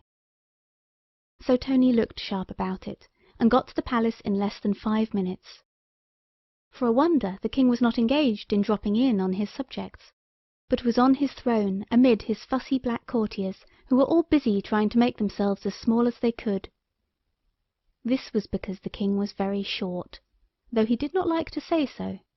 He always had himself described in the census and the palace reports as a powerful man of middle height, though he was nowhere near the middle height, and no more powerful than other people. "Well, boy," said King Anthony the 23rd, "what have you come here for?" "There is a prophecy," said Tony. "There are a good many," said King Anthony, "but they don't amount to much since poor Henry Birkbeck died. He was something like a prophet," he went on, turning to his courtiers. "He foretold, when I was only a baby, that if I grew up I should perhaps be king. The late king, my father, was very pleased, I remember." The courtiers all bowed and said it was really wonderful. Tony said, "Well then, you'd better come and have a look at this prophecy, because it is the late Mr. Birkbeck's last one, and he said it'll come true." "Bring it here, can't you?" said the king. "No, I can't," said the boy. "It's on his tombstone, so there. I can't carry tombstones about." "No," said the king thoughtfully. "Of course you are not powerfully built. You are nowhere near the medium height." "Come and look at it if you want to," said Tony. "I'm in no hurry." "Well," said King Anthony, "I don't care if I do. I'm tired of sitting still." So off they all went, king, court, heralds, men-at-arms, banner-bearers, and spearmen, down the narrow, dark, crooked town streets, till they came to the churchyard where the tombstones were, both the upright and the flat kind. Tony ran on ahead and knelt in front of the tombstone. Then he jumped up and called out, "You hurry up! It's as plain now as the nose on your face." "You should say the royal nose on your Majesty's royal face," said old Tony anxiously. But the king was too interested to care about even his subjects' manners. He came up to the tombstone, and on it he read, and Tony read, and all the courtiers read: "When Tony drinks the Blue Mountain's milk, he shall wear a Sunday suit of silk. He shall be tallest in all the land, and holds the town under his command. He shall have greatness, and we shall have grain. Soon may it happen, and long may he reign. Hurrah! H.T. Birkbeck." The king read this and said, "Well, I never!" and all the courtiers said the same. "Tony means me," said the king. The courtiers said that of course it did. "I am King Tony the 23rd," said he, and all the courtiers said of course he was. They all spoke at once like a chorus. "I was christened Anthony, of course," his restless Majesty went on, fidgeting with his gold collar, "but I know that my subjects have always spoken of me behind my back by the endearing diminutive." The courtiers assured the king that this was so. "I suppose there's no one else called Tony?" The king turned a threatening glance on the crowd, and everyone hastened to say, "No, there wasn't." But old Tony turned extremely pale, and hurrying into the vestry, he tampered with the register of births, and altered his own name to Sidney Cecil Ernest Watchett. But young Tony spoke up. "My name's Tony," said he. "Oh, is it?" said his Majesty. "We'll soon see about that. Guards, seize him. Now, what is your name?" "Tony," said he. "Your name is not Tony," said the king. "Your name is—" He could not think of a name at the moment, so he stopped. Tony said, "My name is Tony." "Take him to the Parliament House," said the king, beside himself with rage. "Give him a taste of the mace." And Tony tasted the mace, and was stamped on by the Great Seal, who was very fierce, and lived in a cage at the Parliament House, until he was stiff and sore and sorry enough to be glad to say that his name was anything the king liked, except Tony, which of course it never, never could have been. He admitted at last that his name was William Waterbury Watchett, and was discharged with a caution. "But my name is Tony after all," he said to himself as he went home, full of sad memories of the mace and the Great Seal. I wonder where the Blue Mountain is. Young Tony thought a good deal about poor Henry Birkbeck's prophecy. Perhaps the Great Seal had stamped it on his memory. Anyway, he could not forget about it, and all the next day he was wandering about on the steep edge of the town, looking out over the landscape below. It was not an interesting landscape. All round the brown hill where the town was lay the vast forests of green trees, something like bamboos, whose fruit the people ate, and beyond that one could see the beginnings of a still larger forest, where none of the people of Antioch had ever dared to go, the forest whose leaves were 100 times as big as the king himself, and the trunks of the trees as big as whole countries. Above all was the blue sky, but look as Tony would, he could see no Blue Mountain. Then suddenly he saw the largest forest shake and shiver, its enormous leaves swaying this way and that. "It must be an earthquake," said Tony, trembling, but he did not run away, and his valour was rewarded as valour deserves to be. The next moment the vast branches of the enormous forest parted, and a giant figure came out into the forest of bamboo-like trees. It was a figure more gigantic than Tony had ever imagined possible. It had long yellow hair. In its hand it carried a great white bowl, big enough to float a navy in. If such an expression did not sound rather silly, I should say that this figure gave Tony the idea of a little girl giant. It sat down among the bamboo forest, crushing millions of trees as it sat. With a spoon twice the length of the king's banqueting hall, it began to eat out of the tremendous basin. Tony saw great lumps, like blocks of soft marble, balanced on the vast spoon, and he knew that the giant little girl was eating giant bread and milk. And she wore a giant frock, and the frock was blue. Then Tony understood. This was the Blue Mountain, and in that big, big sea of a basin there was milk, the Blue Mountain's milk. Tony stood still for a moment, then turned and ran as hard as he could straight into the royal presence. To be more exact, he ran into the royal waistcoat, for the king, in a hurry as usual, was coming out of his palace gates with a rush. The king was extremely annoyed. He refused to listen to a word Tony had to say until Parliament had been called together, and had passed a bill strengthening the enactments against cheek. Then he allowed Tony to tell his tale. And when the tale was told, everyone ran to the battlements of the town to look. There was no Blue Mountain to be seen. Then His Majesty told Tony what he thought of him, and it was not pleasant hearing. "I am not a liar," said Tony. "I'm very sorry I told you anything about it. I might jolly well have gone and got it for myself. My name is William Waterbury Watchet." He stopped in confusion. "I should think it was," said the king.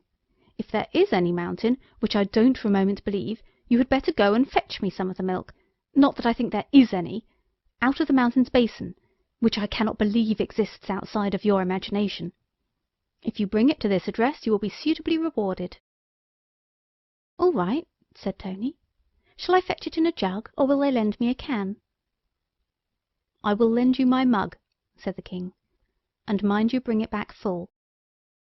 So Tony took the mug. It had, "For a good little king, a present from Antwerp," on it. And he kissed his grandfather and started off on his long, perilous journey. "I suppose he will give me a reward if I get it," he thought, "and if not, well, it's an adventure anyway." He passed through the crowded streets, where everyone was rushing about in the usual frantic haste, and out at the town gates, and down the road into the forest. The trunks of the trees towered tall and straight above, and a subdued green light shone all about him. The ground was very broken and uneven, and often Tony had to go a long way round to avoid some great rock or chasm. But he travelled fast, for he was a quick walker, and he did not miss the way once, although, of course, it was a quite strange country to him. There had been evening classes at his school, to teach the boys the art of finding their way in strange places, and Tony had attended all the lectures and taken notice as well as notes. And now he was able to practise what he had learned, and he was glad he had not wasted his time in drawing pictures of the masters, or playing nibs with the boys next to him, and throwing ink pellets at more studious boys. But the journey was longer than he expected, and the mug was rather in his way. He was very much afraid of breaking that mug. It is an awkward thing to break a mug with "A present for a good king" on it. It is so difficult to replace. There are very few of those mugs made nowadays. There is little or no demand for them. But at last the green light of the forest began to grow brighter, and Tony saw that he was approaching a sort of clearing among the trees, so he put his best foot foremost, without stopping to think which was his worst foot, always a mistake when you are tired and footsore. And now he came out from under the tall branches, and saw a round open space in the forest where millions of fallen trees lay on the ground, and he knew that this was the spot where the mountain had sat down to eat its unimaginable enormous breakfast. But there was no mountain to be seen, and Tony knew that he could do nothing but sit down and wait, in the hope that the Blue Mountain would come next morning to eat its breakfast in the same place. So he looked about for a place to rest safely in, and presently found just what he wanted, a little cave, whose walls and roof were of dried earth, and there he stayed all that day and night, eating the fruit of the fallen trees. And next morning there was a rustling and a swaying of the trees, and the Blue Mountain came striding over the tall tree-tops, bending down the forest as she came, on colossal black legs and massive shoes with monstrous ankle straps. Each shoe was big enough to have crushed 100 Tonys at one step. So he hid in his cave, and presently knew by the shaking of the ground, like an earthquake, that the mountain had sat down. Then he came out. He was too near to see the mountain properly, but he saw a great blue fold of giant frock near him, and far above him towered the blue heights of the giant little girl's knees. On the summit of these shone a vast white round, the great bread-and-milk basin. Tony started to climb the blue fold. It was stiff, starched, with giant starch, I suppose, and it bore his weight easily. But it was a long climb, and he drew a deep breath of thankfulness when he reached the broad tableland of the giant little girl's knees. And now the smooth china roundness of the big basin was before him. He tried its polished surface again and again, and always fell back baffled. Then he saw that he might climb up the sleeve of the gigantic arm whose hand held the basin. With his heart in his mouth he began the ascent, slowly and carefully, holding the precious mug closely to his breast. His breath came faster and faster as he went up, and at last stood triumphantly on the edge of the great blue sleeve. From there to the edge of the basin it was easy to crawl, and now at last he stood on the giddy verge of the monstrous basin, and looked down at the lake of milk with the rocks of bread in it, many feet below.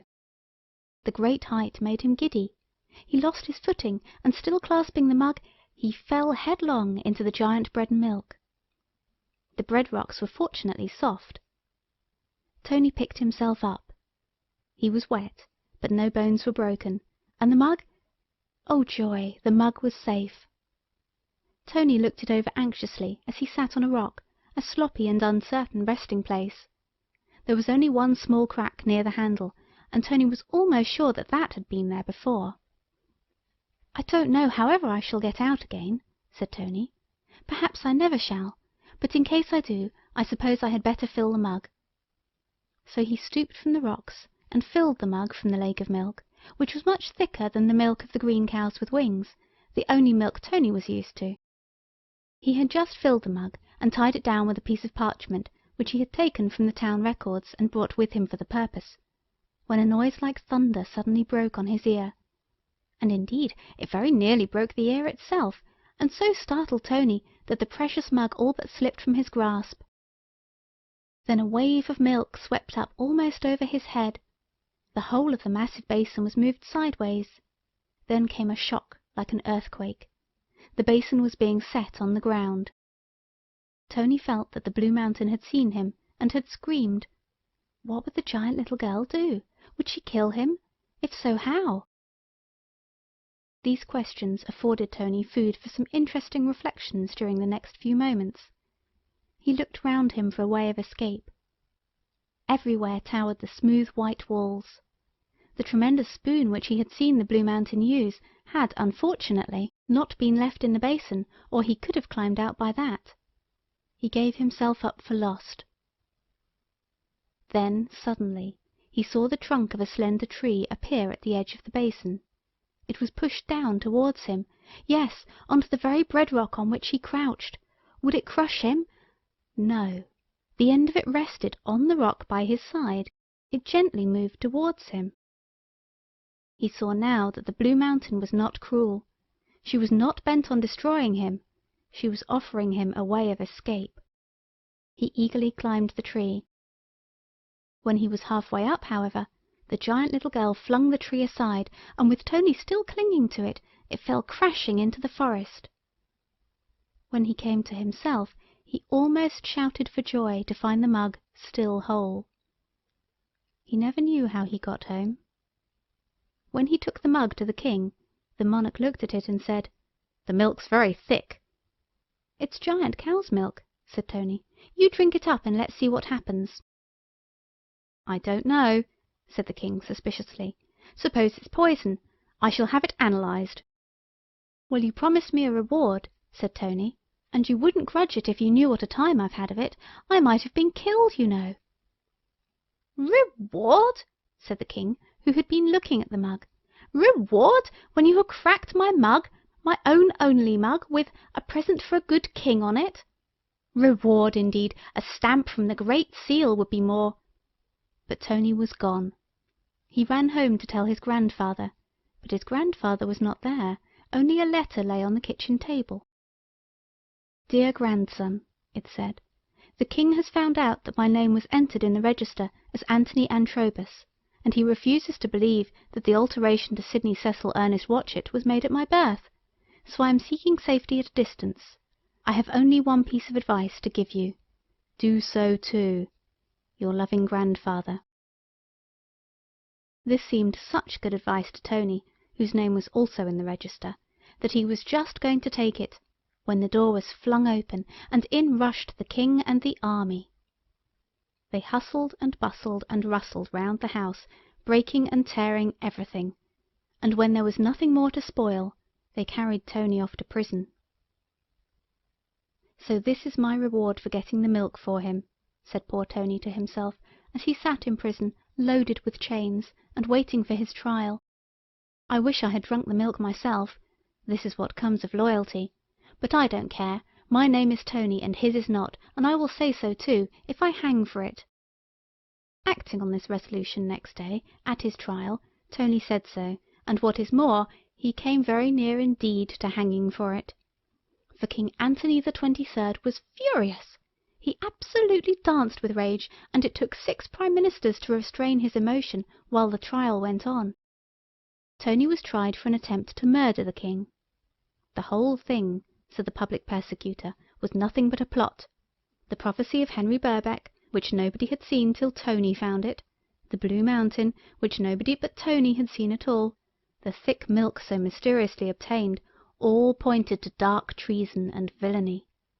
The crack in the mug was a peculiarly incriminating circumstance. I cannot help the long words. Public persecutors will use them. It was a vile plot, the persecutor said, but it had failed. The public analyst gave evidence that the milk was not milk at all, but some explosive substance too dangerous to analyse. Tony looked at the jury, and he looked round the court, and he saw that the case did indeed look black against himself. When he was asked what was his defence, he said, "There is no pleasing some people." "It is my duty to caution you," said the persecutor, "that everything you say will be used against you." "I'm sure it will," said Tony wearily, "but I can't help that. Everything I do is used against me too. I needn't have told anyone anything about it. I might have got the milk myself and been king, but I got it for him, and I did not crack the mug. At least, I am almost sure not. I only wish I had drunk the milk." "Make him drink it now!" shouted 1,000 voices from the crowded court. "Don't!" said the king hastily. "It might not be poison after all." "You can't have it both ways, your Majesty," said the persecutor bravely. Either it is poison, in which case the prisoner deserves to drink it, or it is not poison, in which case the prisoner leaves the court without a stain upon his character." "It is poison." "It isn't." "It is." "It is not." The shouts rose louder and louder. "It is not poison, it is milk," cried Tony, and suddenly seizing the mug of milk, which had been brought into the court to give its evidence, he lifted it to his lips, and before the jailer could prevent it, he drained the milk to the last drop and ran out of the court. For everyone was too astonished to stop him. The moment he was outside, he felt a sudden and awful change in himself. He was growing, growing, growing. He hurried out of the town. He felt that it would soon be too small to hold him. Outside he got bigger and bigger, till the trees of the nearer forest were like grass under his feet, and the mug ran out of his hand like a little grain of rapeseed.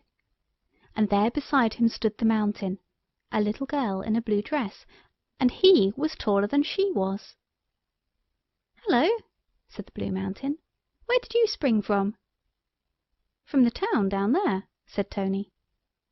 "There?" said the Mountain, stooping. "That's not a town, silly. You know it's only an ant heap, really." "It is my town," said Tony, "and its name is Antioch, and—" And then he told her the whole story. In the middle of it, she sat down to listen better, crushing millions of trees as she sat. And Tony sat down, crushing other millions, only now it seemed to him that he had sat down on the grass. It makes a great deal of difference what size you are. "And that is where I used to live," said Tony, pointing to the town, "and my name is Tony." "I know that," said the Blue Mountain, "but you live next door to us, you know you do, you always did, and that is only an ant heap." And when Tony looked down again, it seemed to him that perhaps it really was only an ant heap. All the same, he knew the king when he saw him hurrying along the ramparts, and he picked the king up and put him on a cow's ear, and the cow scratched its ear with its hind foot, and that was the end of the king. "Don't tease the ants," said the Blue Mountain. "People pour boiling water sometimes, or dig up the heaps, but I think it's cruel." Tony remembered the hot rain and the earthquakes. "It is a nice story," she said. "Of course the grass is like a forest to the ants, and the big forest is the hedge. Your Sunday suit is silk velvet, your aunt told mother so. Yes, it is a nice story, and an ant did drop into my bread and milk yesterday, though I don't know how you knew." "You mayn't believe it," said Tony, "but I shall give them corn, because it says so in Mr. Birkbeck's prophecy, only I won't ever give them any milk in case they grow big. They are too bad-tempered. Just think if the king had been our size." "Oh, come along home, do," said the Blue Mountain, a little crossly. "I am tired. It is dinner time. It's no use pretending about kings and things. You know well enough you are only Tony next door." And whatever he may have been before, it is quite certain that since then he has been Tony next door and nothing else whatever. Read by Cori Samuel. 9 Unlikely Tales by E. Nesbit. The Prince, 2 Mice, and some Kitchen-Maids. When the Prince was born, the Queen said to the King, "My dear, do be very, very careful about the invitations. You know what fairies are. They always come to the christening whether you invite them or not, and if you forget to invite one of them, she always makes herself so terribly unpleasant." "My love," said the King, "I will invite them all," and he took out his diamond-pointed pen and wrote out the cards on the spot. But just then a herald came in to bring news of war, so the King had to go off in a hurry. The invitations were sent out, but the christening had to be put off for a year. At the end of this time the King had subdued all his enemies, so he was very pleased with himself. The Prince was a year old, and he was also pleased with himself, as all good babies are, and found the little royal fingers and toes a fresh and ever delightful mystery. And the Queen was pleased with herself, as all good mothers should be, so everything went merrily.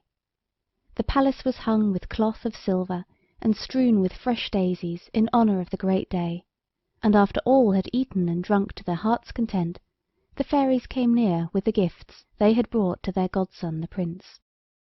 "He shall have beauty," said the first, "and wit," said the second, "and a pretty sweetheart," said the third. "Who loves him," said the fourth. And so they went on, foretelling for him all sorts of happy and desirable things.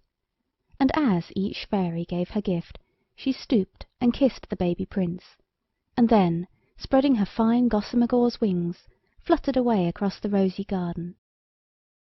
The crowd of fairies grew less and less, and there were only 3 left, when the Queen pulled the King's sleeve, and whispered, "My dear, where's Malevola?" "I sent her a card," said the King, casting an anxious look around him. "Then it must have been lost on the way," said the Queen, "or she'd have been here." "She is here," said a low voice in the Queen's ear. Suddenly the room grew dark, grey clouds hid the sun, and all the daisies on the floor shut up quite close. The poor Queen gave a start and a scream, and the King, brave as he was, turned pale, for Malevola was a terrible fairy, and the dress she wore was not at all the thing for a christening. It was made of spiders' webs matted together, dark and dank with the damp of the tomb and the dust of dungeons. Her wings were the wings of a great bat. Spiders and newts crawled round her neck, a serpent coiled about her waist, and little snakes twisted and writhed in her straight black hair. She looked at the Queen so terribly that her poor Mother Majesty cried out without meaning to. "Oh, don't!" she cried, and flung both arms round the cradle. The Prince was quite happy, playing with his new coral and bells, and looking at the palace cat, who sat at the foot of the cradle washing herself. "Now listen," said Malevola, still speaking in the low, even voice that was so terrible. "You did not invite me to the christening. I've read my fairy tales, and I know what's expected of a fairy who's left out on an occasion like this. I intend to curse your son." Then all the kings and queens who had come to the christening wished they had stayed away, and they and all the court fell on their knees and begged Malevola for mercy. As for the 3 good fairies who were left, they hid behind the window curtains, and the court ladies, peeping between their fingers, said, "Fancy deserting their godson like this! How unfairy-like!" But the Queen and the King only wept, and the Prince played with his rattle and looked at the cat. Then Malevola said mockingly, "Great King and mighty Sovereign, Malevola was not good enough to be asked to your tea-party. But your family shall come down in the world. Your son shall marry a kitchen-maid, and marry a lady with 4 feet and no hands." A shiver of horror ran through the room, and Malevola vanished. Then, suddenly, the sun came out, and people lifted up their heads and dared again to look at each other. And the daisies, too, opened their eyes again. Then the good fairies came out from behind the window curtains, and the poor Queen fell on her knees before them. "Can't you do anything?" she asked. "Can't you undo what she says and make it untrue?" "Not even a fairy can make a true thing untrue," said the good fairies sadly. "Malevola's words will come true, but the Prince has already many gifts, and our gifts are yet to give, and these you shall choose. Whatever you wish shall be his." Then the King, recovering a little from the terror into which the fairy Malevola had thrown him, and remembering how well he and his royal line had always borne them in battle, said at once, "Let the boy be brave." "He is brave," said one of the good fairies. "He fears nothing." And at this the Prince ceased to feel any fear of the palace cat. He put out his hand and pulled her tail so merrily that Pussy turned and clawed the little arm till the blood ran. "Oh dear!" cried his mother. "He is fearless, as you say. I wish he was afraid of cats, poor darling." "He is," said the second fairy. "You have your wish." And indeed the Prince screamed and hid his face, and shrank from the palace cat with such horror that the King pulled out his pencil and notebook and wrote an edict then and there, banishing all cats from his dominions. But all the same he was very angry. "Your Majesty has wasted one wish," he said very politely to the Queen. let us now leave the last gift in the hands of the last fairy." The last fairy came and kissed the Prince, who was now sobbing sleepily. "He shall be happy," she said. "He shall have his heart's desire." Then she too vanished, and the kings and queens took their leave when their gold coaches came for them, and presently the king and queen were left alone with the silver hangings and the strewn daisies and the baby. "Oh dear, oh dear!" said the queen. "This is dreadful! A kitchen-maid, and a lady with 4 feet and no hands!" "At least we are not likely to have a kitchen-maid with less than 2 hands," said the king. "We might arrange to have only titled kitchen-maids," said the queen timidly. "The very thing," the king answered, "that would make the love affair all that one could wish. But there's still the marriage." "Of course he'll marry the lady he loves." "It's not the way of the world," said the king. "At any rate, let's hope he'll love the lady he marries. Otherwise—" "Otherwise what?" said the queen. "We know nothing about otherwise, do we, my queen?" he said, catching her round the waist.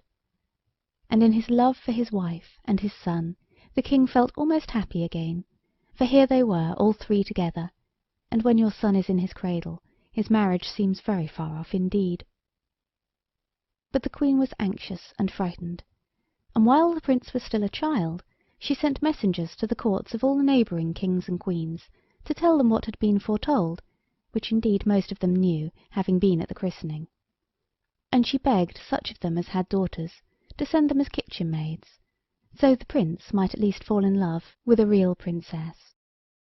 And as the prince grew up he was so handsome and so brave, fearing nothing but cats, which of course he never saw, though he dreamed of them often and woke screaming, and also so brilliant and good that, his father's kingdom being beyond compare the finest in all the round world, the young daughters of kings vied with each other as to who should find favour in the eyes of the Queen Mother, and so get leave to serve in the kitchen, each nursing the hope that some day the prince would see her and love her, and perhaps even marry her. And he was very good friends with all the noble kitchen-maids, but he loved none of them, till one day he saw, at a window of the tower where the kitchen was, a bright face and bright hair tied round with a scarlet kerchief, and as he looked at the face it was withdrawn, but the prince had lost his heart. He kept his secret safe in the place where his heart had been, and schemed and plotted to see this fair lady again, for when he went among the royal kitchen-maids she was not there with them. And he looked morning, noon, and evening, but he never could see her. So then he said, "I must watch o' nights. Perhaps she is kept in prison in the tower above the kitchen, and at night those who watch her may sleep, and so I shall be able to talk to her." So he dressed in dark clothes, and hid in the shadow of the palace courtyard, and watched all one night. And he saw nothing. But in the early morning, when the setting moon and the rising sun were mixing their lights in the sky, he heard a heavy bolt shot back, and the door of the kitchen tower opened slowly. The prince crouched behind a buttress and watched, and he saw the fair maid with the bright hair under the red kerchief. She swept the doorstep, and she drew water from the well in the middle of the courtyard, and presently he crept to the kitchen window, and saw her light the fire, and wash the dishes, and make all neat and clean within. And the prince's eyes followed her in all she did, and the more he looked at her, the more he loved her. And at last he heard sounds as of folks stirring above, so he crept away, keeping close to the wall, and so back to his own rooms. And this he did again on the next morning, and on the next. And on the 3rd morning, as he stood looking through the window at the girl with the bright hair and the bright kerchief, the gold chain he wore clinked against the stone of the window-sill. The maid started, and the bowl she held dropped onto the brick floor of the kitchen and broke into 20 pieces, and then and there she sat down on the floor beside it and began to cry bitterly. The prince ran in and knelt beside her. "Don't cry, dear," he said. "I'll get you another bowl." "It isn't that," she sobbed, "but now they'll send me away." "Who will?" "The noble kitchen-maids. They keep me to do the work because, being king's daughters, they don't know how to do anything. But the Queen doesn't know that there is a real kitchen-maid here, and now you have found out they will send me away." And she went on crying. "Then you are a real kitchen-maid, and not noble at all?" said the Prince. She stopped crying for a minute to say, "No." "Never mind," said the Prince. "You are twice as pretty as all the king's daughters put together, and 20 times as dear." At that she stopped crying for good and all, and looked up at him from the floor where she sat. "Yes, you are," he said, "and I love you with all my heart." And with that he caught her in his arms and kissed her, and the real kitchen-maid laid her face against his, and her heart beat wildly, for she knew what the king did not, and what indeed all the folk knew except the Prince, that this had been foretold at his christening. But she knew also that though he loved her, he was not to marry her, since it was his dreadful destiny to marry someone with 4 feet and no hands. "I wish I had no hands and 4 feet," said the real kitchen-maid to herself. "I wouldn't mind a bit, since it is me he loves." "What are you saying?" asked the Prince. "I am saying that you must go," said she. "If their kitchen highnesses find you here with me, they'll tear me into little pieces, for they all love you to a highness." "And you?" he whispered. "How much do you love me?" "Oh," she answered, "I love you better than my right hand and my left." And the Prince thought that a very strange answer. He went through that day in a happy dream, but he did not tell his dream to any one, lest some harm should come to the real kitchen-maid. For he meant to marry her, and he had a feeling that his parents would not approve of the match. Now that night, when the whole palace was asleep, the real kitchen-maid got up, and crept out past the sleepy sentinel, and went home to her father the farmer, and got one of his great white cart-horses, and rode away through the woods to the cavern where the great white rat sits sleeplessly guarding the magic cat's eye. And every one wondered why he guarded it so carefully, for it seemed to have no great value. But the great white rat watched it constantly, without ever closing one of those round bright rat eyes of his, and when folk sought to lay hands on it, he said, "Be careful, it has the power to change you into a mouse." On which folk dropped it hastily, and went on their ways, leaving him still on guard. To him now went the little kitchen-maid, and asked for help, for he was thousands of years old, and had more wisdom between his nose and ears than all the books in all the world. She told him all that had happened. "Now what shall I do?" she said. And the great white rat, never shifting his eyes from the magic cat's eye, answered, "Keep your own counsel and be contented. The Prince loves you." "But," said the real kitchen-maid, "he is not to marry me, but a horrible creature with 4 feet and no hands." "Keep your secret and be content," the great white rat repeated, "and if ever you see him in danger from a lady with 4 feet and no hands, come straight to me." So the real kitchen-maid went back to the palace, and set to work to clean pots and pans, for now it was bright dewy daylight, and the night had gone, and before the rest were awake again, her Prince came to her, and vowed he loved her more than life. So she kept her secret, and was content. At the time of the Prince's christening, the king had banished all cats from the kingdom, because he could not bear to see his son show fear of anything. But now and then strangers, not knowing of the edict, brought cats to that country, and if the Prince saw one of these cats, he was taken with a trembling and a paleness, standing like stone a while, and presently, with shrieks of terror, fleeing the spot. And it was now a long time since he had seen a cat. Now, soon after the Prince had found out how he loved the real kitchen-maid, his father and mother died suddenly as they were sitting hand in hand, for they loved each other so much that it was not possible for either to stay here without the other. So then the Prince wept bitterly, and would not be comforted, and the court stood about him with a long face, wearing its new mourning. And as he sat there with his face hidden, something came through the palace gate, and up the marble stairs, and into the great hall where the Prince sat on the steps of his father's throne, weeping. And, before the courtiers could draw breath, or decide whether it was court etiquette for them to do anything while the Prince was crying, except to stand still and look sad, the creature came up to the Prince and began to rub itself against his arm. And he, still hiding his face, reached out his hand and stroked it. Then all the court drew a deep breath, for they saw that the thing that had come in was a great black cat. And the Prince raised his eyes, and they looked to see him shrink and shriek, but instead he passed his hand over the black fur and said, "Poor pussy, then." And at these words the whole court fled, by window and door.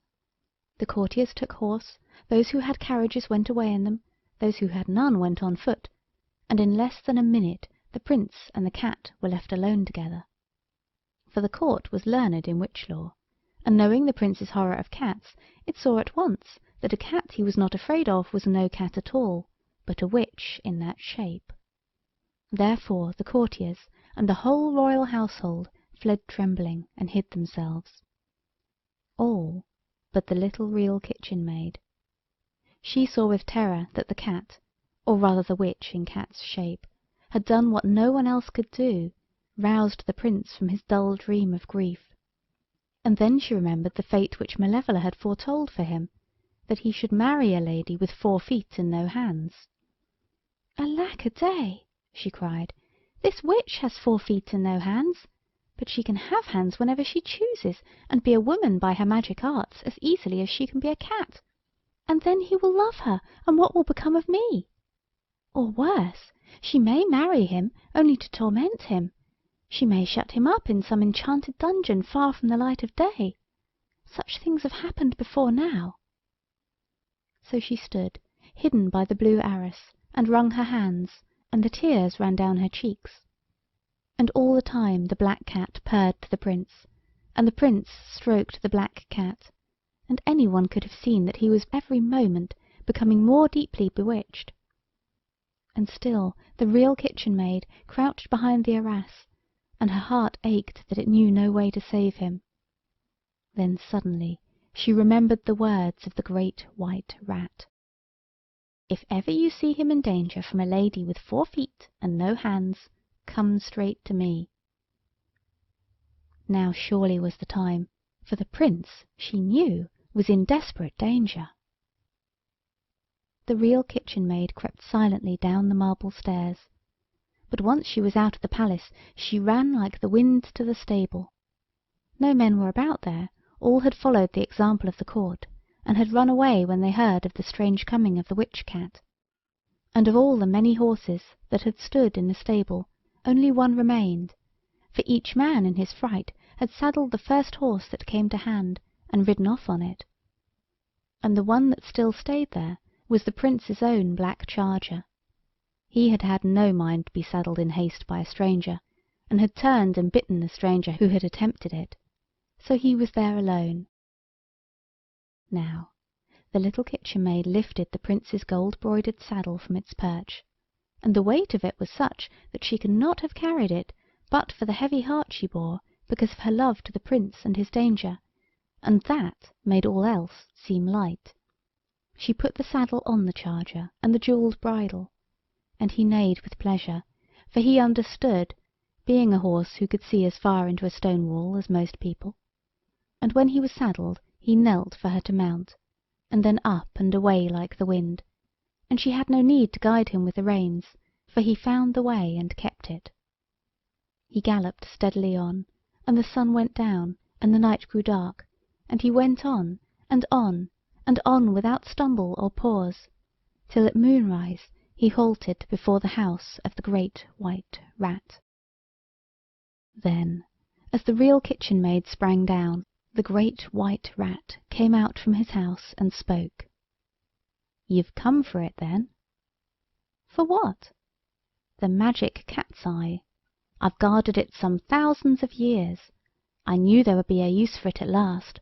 He may be saved yet, if some one should love him well enough to die for him." "I do that," said the little kitchen-maid, and took the cat's eye in her hands. "Swallow it," said the White Rat, "and you'll turn into a mouse." The little maid swallowed it at once, and behold, she was a little mouse. "What am I to do?" she asked. "I can't tell you," said the Great White Rat, "but Love will tell you." So the little kitchen-maid, in the form of the mouse, ran up one of the horse's legs, and held tight onto the saddle with all her little claws. And as the great horse galloped back towards the palace in the moonlight, she thought and thought, and at last she said to herself, "The witch is in cat's shape, and she must have cat nature, so she will run after a mouse. She will run after me, and if I can lead her to a running stream, she will leap across it, and then she will have to take her own shape. That must be what the Great White Rat meant me to do. And if the cat catches me, well, at least if I can't save my prince, I can die for him." And the thought warmed her heart as the great horse thundered on through the dawn light. When at last, creeping softly on little noiseless feet, the mouse kitchen-maid re-entered the great hall, she saw that she was only just in time. For the black cat was purring and looking back at the prince as she walked, waving her black tail towards the further door of the hall, and the prince, more bewitched than ever, was slowly following her. Then the real kitchen-maid mouse uttered a squeak and rushed across the porphyry floor, and the black cat, true to its cat nature, left purring at the prince, and sprang after the mouse, and the mouse, at its best speed, made for the garden, where ran the stream that fed the marble basins where the royal goldfish lived. The prince understood nothing, save that the enchanting black furry creature was leaving him, and in an instant he was alone. He followed to the door, and saw the cat springing along the passage down the stairs. He followed fast, then along another passage that passed the foot of the back stairs, and he saw that the back stairs were like a waterfall. Water was running down in a torrent, and meandering away down the brick passage, and out into the faint new sunshine. When the mouse saw this stream, she thought, "I'm saved!" She never thought of wondering how a stream came to be running down the back stairs of the palace. When she came to think of it afterwards, she always believed that the Great White Rat had managed it somehow. She never knew that it was really a great flood from the royal bathroom, where the royal housemaid, in her eagerness to run away from the witch, had left all the royal bath-taps full on. The mouse bounded across the stream. The cat saw the danger, but she could not stop herself. She too crossed the stream, and as she crossed it she turned into the wicked fairy Malevola, cobwebs and snakes and newts and bat-wings and all. The prince put his hand to his head like one awakening from sleep, and the horrible fairy vanished suddenly and for ever. Then the mouse ran trembling to the prince, and in its thin little mouse's voice told him all. "My love and my lady," he said, holding the mouse against his cheek, "I will marry you now. That will carry out the wicked fairy's prophecy. Then we will go back to the Great White Rat, and you shall be changed into a princess." So the prince rang the church bells, till all the people came out of their holes where they had been hiding, to see the strange spectacle of a prince married to a mouse. And directly they were married, they set off on the black charger, and when they reached the Great White Rat, they told their tale. "And now," said the prince joyously, "if you will change her into a lady again, we will go home at once, and begin living happily ever after." The Great White Rat looked at them gravely. "It's impossible," he said. "I am sorry, but the effects of the magic cat's eye are permanent. Once a mouse, always a mouse, if you get moused by the magic cat's eye." The prince and the mouse looked sadly at each other. This was the last thing they had expected. The Great White Rat looked at them earnestly. Then he said, "If it would be of any use to you, I've got another magic cat's eye." He held it out. The prince took it gladly. Kingdom and the life of a king were nothing to him compared with the love and happiness of a real kitchen-maid disguised as a mouse. He put the stone to his lips. "You know what'll happen if you do," said the Great White Rat.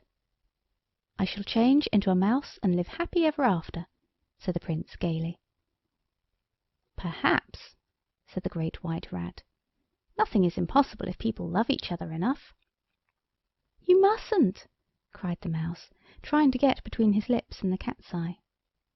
"My dear little Real Kitchen-Maid," said the Prince tenderly, "you have saved my life, and you are my life. I would rather be a mouse with you than a king without you." And with that he swallowed the cat's eye, and 2 small mice stood side by side before the Great White Rat. Very kindly he looked at them. Then he pulled a hair from his left whisker, and laid it across their little brown backs. And on the instant there stood up a prince and a princess, and at their feet lay the little empty mouse skins. "It's lucky for you," said the Great White Rat, "that you chose to swallow the cat's eye, because people who have been moused by that means can never be unmoused, except in pairs. Nothing is impossible if people only love each other enough." So the Prince and his bride returned to the palace, and lived happy ever after. They were as happy as if they had been mice, which, in a country where there are no cats, is saying a good deal. Of course, the Prince is still afraid of cats. But the curious thing is that now his wife is afraid of them too. Perhaps she learnt that lesson when she was a mouse for his sake. He, when he was a mouse for hers, learned this lesson, which is also the moral of this story. Nothing is impossible if people only love each other enough. Read by Cori Samuel. 9 Unlikely Tales by E. Nesbit. Melisande, or Long and Short Division. When the Princess Melisande was born, her mother, the Queen, wished to have a christening party, but the King put his foot down and said he would not have it. "I've seen too much trouble come out of christening parties," said he. "However carefully you keep your visiting book, some fairy or other is sure to get left out, and you know what that leads to. Why, even in my own family the most shocking things have occurred. The fairy Malevola was not asked to my great-grandmother's christening, and you know all about the spindle and the 100 years' sleep." "Perhaps you're right," said the Queen. "My own cousin by marriage forgot some stuffy old fairy or other when she was sending out the cards for her daughter's christening, and the old wretch turned up at the last moment, and the girl drops toads out of her mouth to this day." "Just so. And then there was that business of the mouse and the Kitchen-Maids," said the King. "We'll have no nonsense about it. I'll be her godfather, and you shall be her godmother, and we won't ask a single fairy. Then none of them can be offended." "Unless they all are," said the Queen. And that was exactly what happened. When the King and the Queen and the baby got back from the christening, the parlour-maid met them at the door, and said, "Please, your Majesty, several ladies have called. I told them you were not at home, but they all said they'd wait." "Are they in the parlour?" asked the Queen. "I've shown them into the throne room, your Majesty," said the parlour-maid. "You see, there are several of them." There were about 700. The great throne room was crammed with fairies, of all ages, and of all degrees of beauty and ugliness, good fairies and bad fairies, flower fairies and moon fairies, fairies like spiders and fairies like butterflies. And as the Queen opened the door and began to say how sorry she was to have kept them waiting, they all cried with one voice, "Why didn't you ask me to your christening party?" "I haven't had a party," said the Queen, and she turned to the King and whispered, "I told you so." This was her only consolation. "You've had a christening," said the fairies, all together. "I'm very sorry," said the poor Queen, but Malevola pushed forward and said, "Hold your tongue," most rudely. Malevola is the oldest, as well as the most wicked of the fairies. She is deservedly unpopular, and has been left out of more christening parties than all the rest of the fairies put together. "Don't begin to make excuses," she said, shaking her finger at the Queen. "That only makes your conduct worse. You know well enough what happens if a fairy is left out of a christening party. we are all going to give our christening presents now. As the fairy of highest social position, I shall begin. The princess shall be bald." The Queen nearly fainted as Malevola drew back, and another fairy, in a smart bonnet with snakes in it, stepped forward with a rustle of bats' wings. But the King stepped forward too. "No, you don't," said he. "I wonder at you, ladies, I do indeed. How can you be so unfairy-like? Have none of you been to school? Have none of you studied the history of your own race? Surely you don't need a poor, ignorant king like me to tell you that this is no go." "How dare you?" cried the fairy in the bonnet, and the snakes in it quivered as she tossed her head. "It is my turn, and I say the princess shall be—" The King actually put his hand over her mouth. "Look here," he said, "I won't have it. Listen to reason, or you'll be sorry afterwards. A fairy who breaks the traditions of fairy history goes out, you know she does, like the flame of a candle. And all tradition shows that only one bad fairy is ever forgotten at a christening party, and the good ones are always invited. So either this is not a christening party, or else you were all invited except one, and by her own showing that was Malevola. It nearly always is. Do I make myself clear?" Several of the better class fairies, who had been led away by Malevola's influence, murmured that there was something in what His Majesty said. "Try it, if you don't believe me," said the King.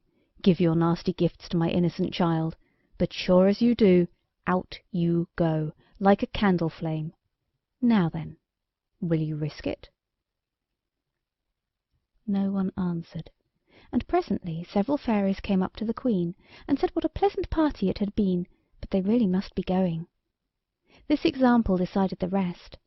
One by one all the fairies said good-bye, and thanked the Queen for the delightful afternoon they had spent with her. "It's been quite too lovely," said the lady with the snake bonnet. "Do ask us again soon, dear Queen. I shall be so longing to see you again, and the dear baby." And off she went, with the snake trimming quivering more than ever. When the very last fairy was gone, the Queen ran to look at the baby. She tore off its Honiton lace cap and burst into tears, for all the baby's downy golden hair came off with the cap, and the Princess Melisande was as bald as an egg. "Don't cry, my love," said the King. "I have a wish lying by, which I've never had occasion to use. My fairy godmother gave it me for a wedding present, but since then I've had nothing to wish for." "Thank you, dear," said the Queen, smiling through her tears. "I'll keep the wish till baby grows up," the King went on, "and then I'll give it to her, and if she likes to wish for hair she can." "Oh, won't you wish for it now?" said the Queen, dropping mixed tears and kisses on the baby's smooth, round head. "No, dearest, she may want something else more when she grows up, and besides, her hair may grow by itself." But it never did. Princess Melisande grew up as beautiful as the sun and as good as gold, but never a hair grew on that little head of hers. The Queen sewed her little caps of green silk, and the Princess's pink and white face looked out of these like a flower peeping out of its bud. And every day, as she grew older, she grew dearer, and as she grew dearer she grew better, and as she grew more good she grew more beautiful. Now, when she was grown up, the Queen said to the King, "My love, our dear daughter is old enough to know what she wants. Let her have the wish." So the King wrote to his fairy godmother and sent the letter by a butterfly. He asked if he might hand on to his daughter the wish the fairy had given him for a wedding present. "I have never had occasion to use it," said he, "though it has always made me happy to remember that I had such a thing in the house. The wish is as good as new, and my daughter is now of an age to appreciate so valuable a present." To which the fairy replied, by return of butterfly, "Dear King, pray do whatever you like with my poor little present. I had quite forgotten it, but I am pleased to think that you have treasured my humble keepsake all these years. Your affectionate godmother, Fortuna F." So the King unlocked his gold safe with the 7 diamond-handled keys that hung at his girdle, and took out the wish and gave it to his daughter. And Melisande said, "Father, I will wish that all your subjects should be quite happy." But they were that already, because the king and queen were so good, so the wish did not go off. So then she said, "Then I wish them all to be good." But they were that already, because they were happy, so again the wish hung fire. Then the queen said, "Dearest, for my sake, wish what I tell you." "Why, of course I will," said Melisande. The queen whispered in her ear, and Melisande nodded. Then she said aloud, "I wish I had golden hair 1 yard long, and that it would grow 1 inch every day, and grow twice as fast every time it was cut, and—" "Stop!" cried the king. And the wish went off, and the next moment the princess stood smiling at him through a shower of golden hair. "Oh, how lovely!" said the queen. "What a pity you interrupted her, dear. She hadn't finished." "What was the end?" asked the king. "Oh," said Melisande, "I was only going to say, and twice as thick." "It's a very good thing you didn't," said the king. "You've done about enough." For he had a mathematical mind, and could do the sums about the grains of wheat on the chessboard, and the nails in the horse's shoes, in his royal head, without any trouble at all. "Why, what's the matter?" asked the queen. "You'll know soon enough," said the king. "Come, let's be happy while we may. Give me a kiss, little Melisande, and then go to nurse and ask her to teach you how to comb your hair." "I know," said Melisande. "I've often combed mother's." "Your mother has beautiful hair," said the king, "but I fancy you will find your own less easy to manage." And indeed it was so. The princess's hair began by being 1 yard long, and it grew 1 inch every night. If you know anything at all about the simplest sums, you will see that in about 5 weeks her hair was about 2 yards long. This is a very inconvenient length.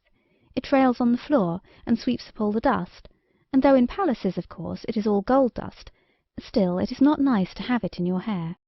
And the princess's hair was growing 1 inch every night. When it was 3 yards long, the princess could not bear it any longer. It was so heavy and so hot. So she borrowed nurse's cutting-out scissors and cut it all off, and then for a few hours she was comfortable. But the hair went on growing, and now it grew twice as fast as before, so that in 36 days it was as long as ever. The poor princess cried with tiredness. When she couldn't bear it any more she cut her hair, and was comfortable for a very little time. For the hair now grew 4 times as fast as at first, and in 18 days it was as long as before, and she had to have it cut. Then it grew 8 inches a day, and the next time it was cut it grew 16 inches a day, and then 32 inches, and 64 inches, and 128 inches a day, and so on, growing twice as fast after each cutting, till the princess would go to bed at night with her hair clipped short, and wake up in the morning with yards and yards and yards of golden hair flowing all about the room, so that she could not move without pulling her own hair, and nurse had to come and cut the hair off before she could get out of bed. "I wish I was bald again," sighed poor Melisande, looking at the little green caps she used to wear, and she cried herself to sleep o' nights between the golden billows of the golden hair. But she never let her mother see her cry, because it was the queen's fault, and Melisande did not want to seem to reproach her. When first the princess's hair grew, her mother sent locks of it to all her royal relations, who had them set in rings and brooches. Later the queen was able to send enough for bracelets and girdles. But presently so much hair was cut off that they had to burn it. Then when autumn came all the crops failed. It seemed as though all the gold of the harvest had gone into the princess's hair, and there was a famine. Then Melisande said, "It does seem a pity to waste all my hair. It does grow so very fast. Couldn't we stuff things with it or something, and sell them to feed the people?" So the king called a council of merchants, and they sent out samples of the princess's hair, and soon orders came pouring in, and the princess's hair became the staple export of that country. They stuffed pillows with it, and they stuffed beds with it. They made ropes of it for sailors to use, and curtains for hanging in kings' palaces. They made haircloth of it for hermits and other people who wished to be uncomfy. But it was so soft and silky that it only made them happy and warm, which they did not wish to be. So the hermits gave up wearing it, and instead mothers bought it for their little babies, and all well-born infants wore little shirts of princess haircloth. And still the hair grew and grew, and the people were fed, and the famine came to an end. Then the king said, "It was all very well while the famine lasted, but now I shall write to my fairy godmother, and see if something cannot be done." So he wrote, and sent the letter by a skylark, and by return of bird came this answer: "Why not advertise for a competent prince? Offer the usual reward." So the king sent out his heralds all over the world to proclaim that any respectable prince with proper references should marry the Princess Melisande if he could stop her hair growing. Then from far and near came trains of princes anxious to try their luck, and they brought all sorts of nasty things with them in bottles and round wooden boxes. The princess tried all the remedies, but she did not like any of them, and she did not like any of the princes, so in her heart she was rather glad that none of the nasty things in bottles and boxes made the least difference to her hair. The princess had to sleep in the great throne room now, because no other room was big enough to hold her and her hair. When she woke in the morning, the long high room would be quite full of her golden hair, packed tight and thick like wool in a barn, and every night, when she had had the hair cut close to her head, she would sit in her green silk gown by the window and cry, and kiss the little green caps she used to wear, and wish herself bald again. It was as she sat crying there on Midsummer Eve that she first saw Prince Florizel. He had come to the palace that evening, but he would not appear in her presence with the dust of travel on him, and she had retired with her hair borne by 20 pages before he had bathed and changed his garments and entered the reception-room. Now he was walking in the garden in the moonlight, and he looked up, and she looked down, and for the first time Melisande, looking on a prince, wished that he might have the power to stop her hair from growing. As for the prince, he wished many things, and the first was granted him, for he said, "You are Melisande? And you are Florizel? There are many roses round your window," said he to her, "and none down here." She threw him one of 3 white roses she held in her hand. Then he said, "White rose trees are strong. May I climb up to you?" "Surely," said the princess. So he climbed up to the window. "Now," said he, "if I can do what your father asks, will you marry me?" "My father has promised that I shall," said Melisande, playing with the white roses in her hand. "Dear princess," said he, "your father's promise is nothing to me. I want yours. Will you give it to me?" "Yes," said she, and gave him the second rose. "I want your hand." "Yes," she said, "and your heart with it." "Yes," said the princess, and she gave him the third rose. "And a kiss to seal the promise." "Yes," said she. "And a kiss to go with the hand." "Yes," she said. "And a kiss to bring the heart." "Yes," said the princess, and she gave him the 3 kisses. "Now," said he, when he had given them back to her, "to-night do not go to bed. Stay by your window, and I will stay down here in the garden and watch. And when your hair has grown to the filling of the room, call to me, and then do as I tell you." "I will," said the princess. So at dewy sunrise the prince, lying on the turf beside the sundial, heard her voice. "Florizel, Florizel, my hair has grown so long that it is pushing me out of the window." "Get out onto the window-sill," said he, "and twist your hair 3 times round the great iron hook that is there." And she did. Then the prince climbed up the rose-bush, with his naked sword in his teeth, and he took the princess's hair in his hand, about a yard from her head, and said, "Jump!" The princess jumped and screamed, for there she was hanging from the hook by a yard and a half of her bright hair. The prince tightened his grasp of the hair, and drew his sword across it. Then he let her down gently by her hair, till her feet were on the grass, and jumped down after her. They stayed talking in the garden till all the shadows had crept under their proper trees, and the sundial said it was breakfast time. Then they went in to breakfast, and all the court crowded round to wonder and admire, for the Princess's hair had not grown. "How did you do it?" asked the King, shaking Florizel warmly by the hand. "The simplest thing in the world," said Florizel modestly. "You have always cut the hair off the Princess. I just cut the Princess off the hair." "Humph," said the King, who had a logical mind, and during breakfast he more than once looked anxiously at his daughter. When they got up from breakfast, the Princess rose with the rest, but she rose and rose and rose till it seemed as though there would never be an end of it. The Princess was 9 feet high. "I feared as much," said the King sadly. "I wonder what will be the rate of progression.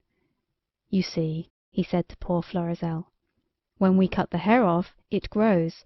When we cut the Princess off, she grows. I wish you had happened to think of that." The Princess went on growing. By dinner time she was so large that she had to have her dinner brought out into the garden, because she was too large to get indoors. But she was too unhappy to be able to eat anything, and she cried so much that there was quite a pool in the garden, and several pages were nearly drowned. So she remembered her Alice in Wonderland, and stopped crying at once. But she did not stop growing. She grew bigger and bigger and bigger, till she had to go outside the palace gardens and sit on the common, and even that was too small to hold her comfortably, for every hour she grew twice as much as she had done the hour before. And nobody knew what to do, nor where the Princess was to sleep. Fortunately her clothes had grown with her, or she would have been very cold indeed. And now she sat on the common in her green gown embroidered with gold, looking like a great hill covered with gorse in flower. You cannot possibly imagine how large the Princess was growing, and her mother stood wringing her hands on the castle tower, and the Prince Florizel looked on broken-hearted to see his Princess snatched from his arms and turned into a lady as big as a mountain. The King did not weep or look on. He sat down at once and wrote to his fairy godmother, asking her advice. He sent a weasel with the letter, and by return of weasel he got his own letter back again, marked "Gone away, left no address." It was now, when the kingdom was plunged into gloom, that a neighbouring king took it into his head to send an invading army against the island where Melisande lived. They came in ships, and they landed in great numbers, and Melisande, looking down from her height, saw alien soldiers marching on the sacred soil of her country. "I don't mind so much now," said she, "if I can really be of some use this size." And she picked up the army of the enemy in handfuls and double handfuls, and put them back into their ships, and gave a little flip to each transport ship with her finger and thumb, which sent the ships off so fast that they never stopped till they reached their own country. And when they arrived there, the whole army to a man said it would rather be court-martialed 100 times over than go near the place again. Meantime Melisande, sitting on the highest hill on the island, felt the land trembling and shivering under her giant feet. "I do believe I'm getting too heavy," she said, and jumped off the island into the sea, which was just up to her ankles. Just then a great fleet of warships and gunboats and torpedo-boats came in sight, on their way to attack the island. Melisande could easily have sunk them all with one kick, but she did not like to do this because it might have drowned the sailors, and besides, it might have swamped the island. So she simply stooped and picked the island as you would pick a mushroom, for of course all islands are supported by a stalk underneath, and carried it away to another part of the world, so that when the warships got to where the island was marked on the map, they found nothing but sea, and a very rough sea it was, because the Princess had churned it all up with her ankles as she walked away through it with the island. When Melisande reached a suitable place, very sunny and warm, and with no sharks in the water, she set down the island, and the people made it fast with anchors, and then everyone went to bed, thanking the kind fate which had sent them so great a princess to help them in their need, and calling her the saviour of her country and the bulwark of the nation. But it is poor work being the nation's bulwark and your country's saviour when you are miles high and have no one to talk to, and when all you want to be is your humble right size again, and to marry your sweetheart. And when it was dark, the Princess came close to the island, and looked down from far up at her palace and her tower, and cried, and cried, and cried.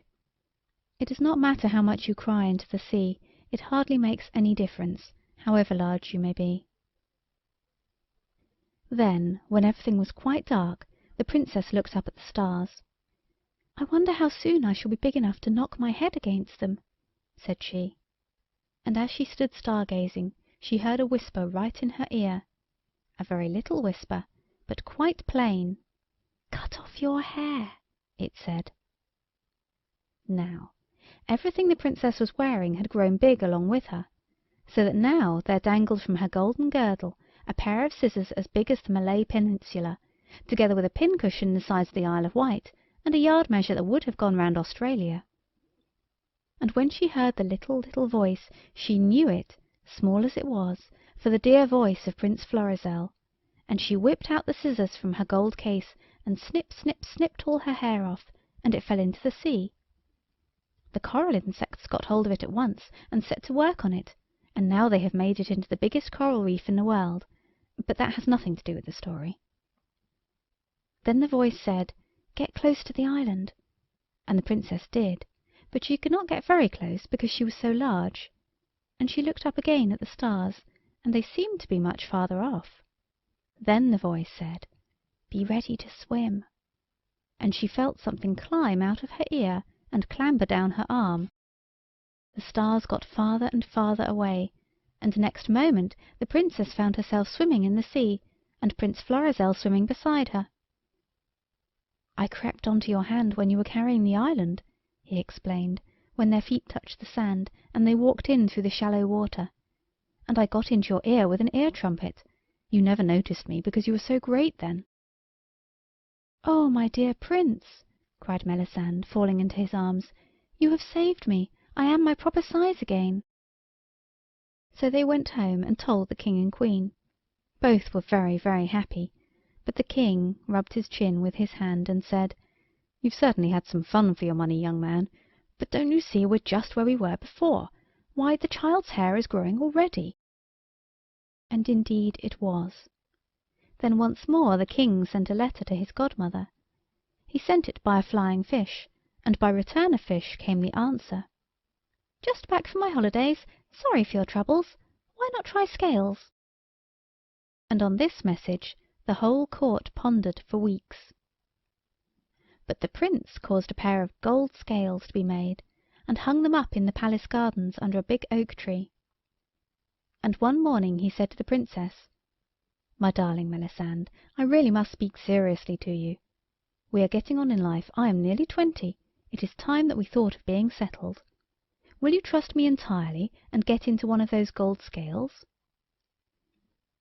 So he took her down into the garden and helped her into the scale, and she curled up in it in her green and gold gown like a little grass mound with buttercups on it. "And what is going into the other scale?" asked Melisande. "Your hair," said Florizel. "You see, when your hair is cut off you, it grows, and when you are cut off your hair, you grow. Oh, my heart's delight, I can never forget how you grew, never. But if, when your hair is no more than you, and you are no more than your hair, I snip the scissors between you and it, then neither you nor your hair can possibly decide which ought to go on growing." "Suppose both did?" said the poor Princess humbly. "Impossible," said the Prince, with a shudder. "There are limits even to Malevola's malevolence. And besides, Fortuna said scales. Will you try it?" "I will do whatever you wish," said the poor Princess, "but let me kiss my father and mother once, and nurse, and you too, my dear, in case I grow large again, and can kiss nobody any more." So they came one by one and kissed the Princess. Then the nurse cut off the Princess's hair, and at once it began to grow at a frightful rate. The King and Queen and nurse busily packed it, as it grew, into the other scale, and gradually the scale went down a little. The Prince stood waiting between the scales with his drawn sword, and just before the two were equals he struck. But during the time his sword took to flash through the air, the Princess's hair grew a yard or two, so that at the instant when he struck the balance was true. "You are a young man of sound judgment," said the King, embracing him, while the Queen and the nurse ran to help the Princess out of the gold scale.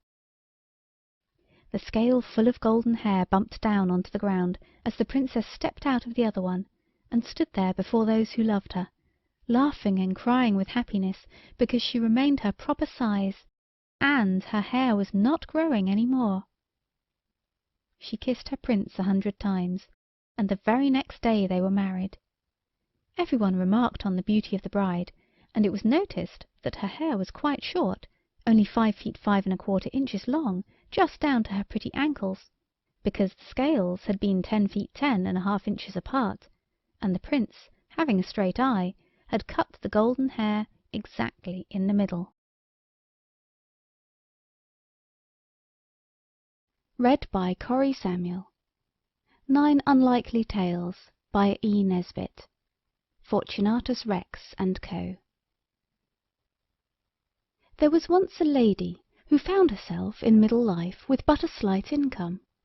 Knowing herself to be insufficiently educated to be able to practice any other trade or calling, she of course decided, without hesitation, to enter the profession of teaching. She opened a very select boarding school for young ladies. The highest references were given and required, and in order to keep her school as select as possible, Miss Fitzroy Robinson had a brass plate fastened onto the door, with an inscription in small polite lettering. You have of course heard of the polite letters. Well, it was with these that Miss Fitzroy Robinson's doorplate was engraved. Select boarding establishment for the daughters of respectable monarchs. A great many kings, who were not at all respectable, would have given their royal ears to be allowed to send their daughters to this school, but Miss Fitzroy Robinson was very firm about references, and the consequence was that all the really high-class kings were only too pleased to be permitted to pay £10,000 a year for their daughters' education. And so Miss Fitzroy Robinson was able to lay aside a few pounds as a provision for her old age, and all the money she saved was invested in land. Only one monarch refused to send his daughter to Miss Fitzroy Robinson, on the ground that so cheap a school could not be a really select one, and it was found out afterwards that his references were not at all satisfactory. There were only 6 boarders, and of course the best masters were engaged to teach the royal pupils everything which their parents wished them to learn, and as the girls were never asked to do lessons, except when they felt quite inclined, they all said it was the nicest school in the world, and cried at the very thought of being taken away. Thus it happened that the 6 pupils were quite grown up, and were just becoming parlour boarders, when events began to occur. Princess Daisy, the daughter of King Fortunatus, the ruling sovereign, was the only little girl at the school. Now, it was when she had been at school about a year that a ring came at the front door-bell, and the maid-servant came to the schoolroom with a visiting card held in the corner of her apron, for her hands were wet because it was washing day. "A gentleman to see you, miss," she said, and Miss Fitzroy Robinson was quite fluttered, because she thought it might be a respectable monarch, with a daughter who wanted teaching. But when she looked at the card, she left off fluttering, and said, "Dear me," under her breath, because she was very genteel. If she had been vulgar like some of us, she would have said, "Bother," and if she had been more vulgar than I hope any of us are, she might have said, "Drat the man." The card was large and shiny and had gold letters on it. Miss Fitzroy Robinson read, "Chevalier de l'Oro de Lara, Professor of Magic, white, and the Black Art. Pupils instructed at their own residences. No extras. Special terms for schools. Evening parties attended." Miss Fitzroy Robinson laid down her book. She never taught without a book. Smoothed her yellow cap and her grey curls, and went into the front parlour to see her visitor. He bowed low at sight of her. He was very tall and hungry-looking, with black eyes and an indescribable mouth. "It is indeed a pleasure," said he, smiling so as to show every one of his 32 teeth, a very polite but very difficult thing to do. "It is indeed a pleasure to meet once more my old pupil." "The pleasure is mutual, I am sure," said Miss Fitzroy Robinson. If it is sometimes impossible to be polite and truthful at the same moment, that is not my fault, nor Miss Fitzroy Robinson's. "I have been travelling about," said the Professor, still smiling immeasurably, "increasing my stock of wisdom. Ah, dear lady, we live and learn, do we not? And now I am really a far more competent teacher than when I had the honour of instructing you. May I hope for an engagement as Professor in your academy?" "I have not yet been able to arrange for a regular course of magic," said the schoolmistress. "It is a subject in which parents, especially royal ones, take but too little interest." "It was your favourite study," said the Professor. "Yes, but— well, no doubt some day." "But I want an engagement now," said he, looking hungrier than ever. £1,000 for 13 lessons. To you, dear lady." "It's quite impossible," said she, and she spoke firmly, for she knew from history how dangerous it is for a magician to be allowed anywhere near a princess. Some harm almost always comes of it. "Oh, very well," said the Professor. "You see, my pupils are all princesses," she went on. "They don't require the use of magic. They can get all they want without it." "Then it's no," said he. "It's no, thank you kindly," said she. Then, before she could stop him, he sprang past her out of the door, and she heard his boots on the oilcloth of the passage. She flew after him just in time to have the schoolroom door slammed and locked in her face. "Well, I never!" said Miss Fitzroy Robinson. She hastened to the top of the house, and hurried down the schoolroom chimney, which had been made with steps in case of fire or other emergency. She stepped out of the grate onto the schoolroom hearthrug, just 1 second too late. The 7 princesses were all gone, and the Professor of Magic stood alone among the ink-stained desks, smiling the largest smile Miss Fitzroy Robinson had seen yet. "Oh, you naughty, bad, wicked man, you!" said she, shaking the school ruler at him. The next day was Saturday, and the king of the country called, as usual, to take his daughter Daisy out to spend her half-holiday. The servant who opened the door had a coarse apron on and cinders in her hair, and the king thought it was sackcloth and ashes, and said so a little anxiously. But the girl said, "No, I've only been a-doing of the kitchen range, though, for the matter of that, but you'd best see Mrs. herself." So the king was shown into the best parlour, where the tasteful wax flowers were, and the antimacassars, and water-colour drawings executed by the pupils, and the wool mats which Miss Fitzroy Robinson's bedridden aunt made so beautifully. A delightful parlour, full of the traces of the refining touch of a woman's hand. Miss Fitzroy Robinson came in slowly and sadly. Her gown was neatly made of sackcloth, with an ingenious trimming of small cinders sewn on gold braid, and some larger-sized cinders dangled by silken threads from the edge of her lace cap. The king saw at once that she was annoyed about something. "I hope I'm not too early," said he. "Your Majesty," she answered, "not at all. You are always punctual, as stated in your references. Something has happened. I will not aggravate your misfortunes by breaking them to you. Your daughter Daisy, the pride and treasure of our little circle, has disappeared. Her 6 royal companions are with her. For the present all are safe, but at the moment I am unable to lay my hand on any one of the 7. The king sat down heavily on part of the handsome walnut and rep suite, ladies and gentlemen's easy-chairs, couch, and 6 occasional chairs, and gasped miserably. He could not find words.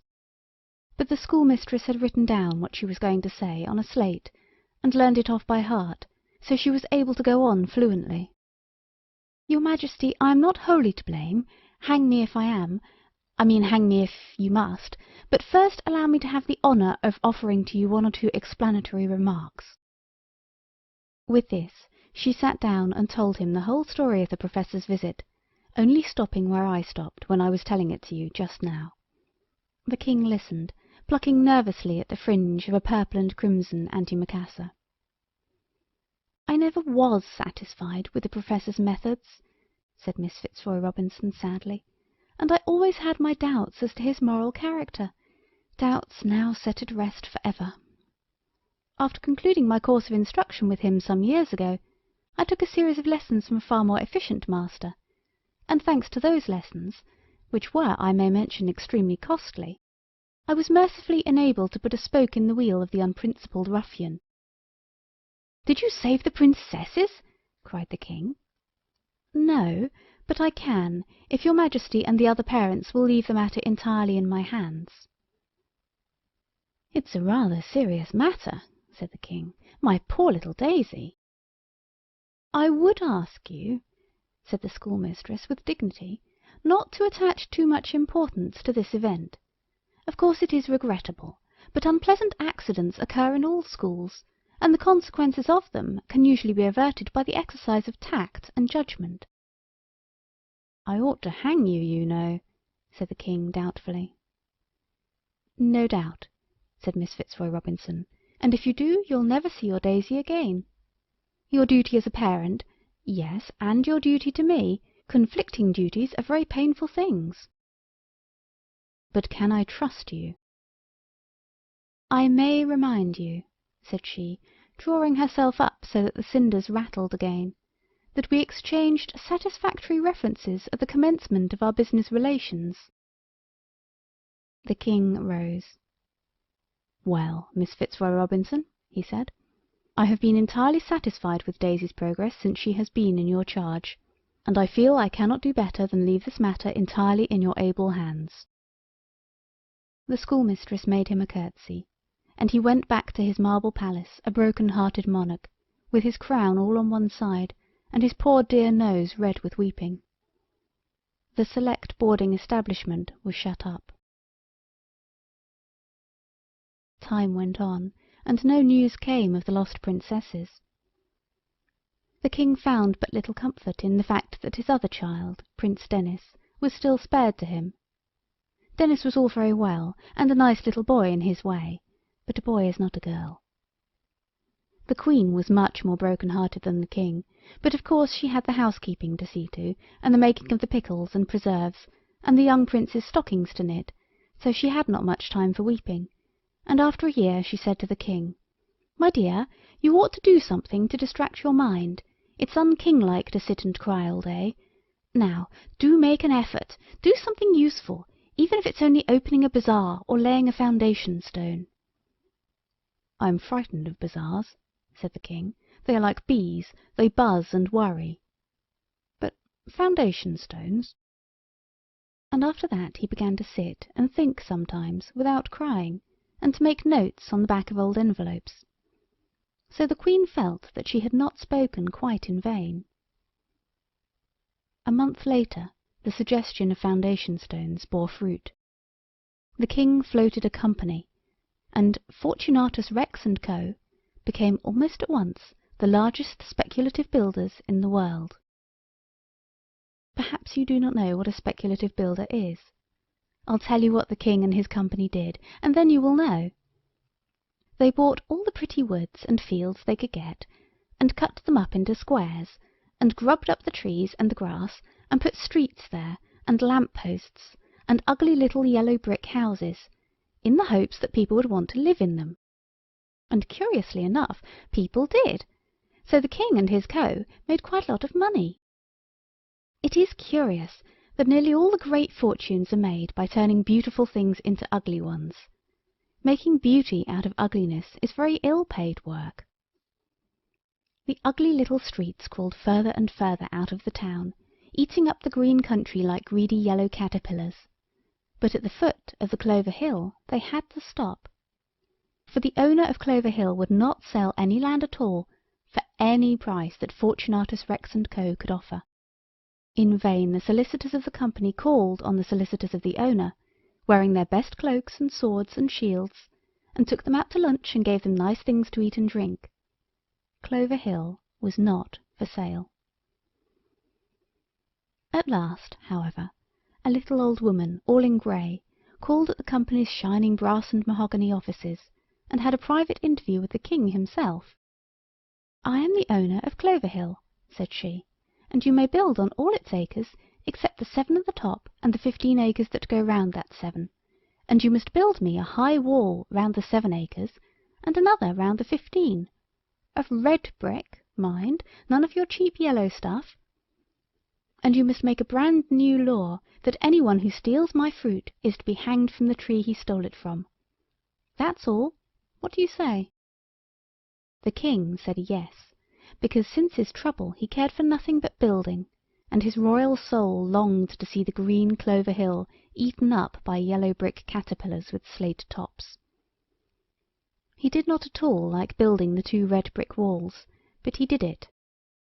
Now, the old woman wanted the walls and the acres to be this sort of shape, circles. But it was such a bother getting the exact amount of ground into the 2 circles that all the surveyors tore out their hair by handfuls, and at last the king said, "Oh, bother, do it this way," and drew a plan on the back of an old Act of Parliament. So they did, and it was like this: squares. The old lady was very vexed when she found that there was only one wall between her orchard and the world, as you see was the case at the corner where the 2 1s and the 15 meet. But the king said he couldn't afford to build it all over again, and that she'd got her 2 walls as she had said. So she had to put up with it. Only she insisted on the king's getting her a fierce bulldog to fly at the throat of anyone who should come over the wall at that weak point, where the 2 1s join on to the 15. So he got her a stout bulldog whose name was Martha, and brought it in himself in a jewelled leash. "Martha will fly at anyone who is not of kingly blood," said he. "Of course, she wouldn't dream of biting a royal person, but then on the other hand royal people don't rob orchards." So the old woman had to be contented. She tied Martha up in the unprotected corner of her inner enclosure, and then she planted little baby apple trees, and had a house built, and sat down in it, and waited. And the king was almost happy. The creepy, crawly yellow caterpillars ate up Clover Hill, all except the little green crown on the top, where the apple trees were, and the 2 red brick walls, and the little house, and the old woman. The poor queen went on seeing to the jam, and the pickles, and the blanket washing, and the spring cleaning, and every now and then she would say to her husband, "Fortunatus, my love, do you really think Miss Fitzroy Robinson is trustworthy? Shall we ever see our Daisy again?" And the king would rumple his fair hair with his hands till it stuck out like cheese straws under his crown, and answer, "My dear, you must be patient. You know we had the very highest references." Now, one day the new yellow brick town the king had built had a delightful experience. 6 handsome princes on beautiful white horses came riding through the dusty little streets. The housings of their chargers shone with silver embroidery and gleaming, glowing jewels, and their gold armour flashed so gloriously in the sun that all the little children clapped their hands, and the princes' faces were so young and kind and handsome that all the old women said, "Bless their pretty hearts." Now, of course, you will not need to be told that these 6 princes were looking for the 6 grown-up princesses, who had been so happy at the select boarding establishment.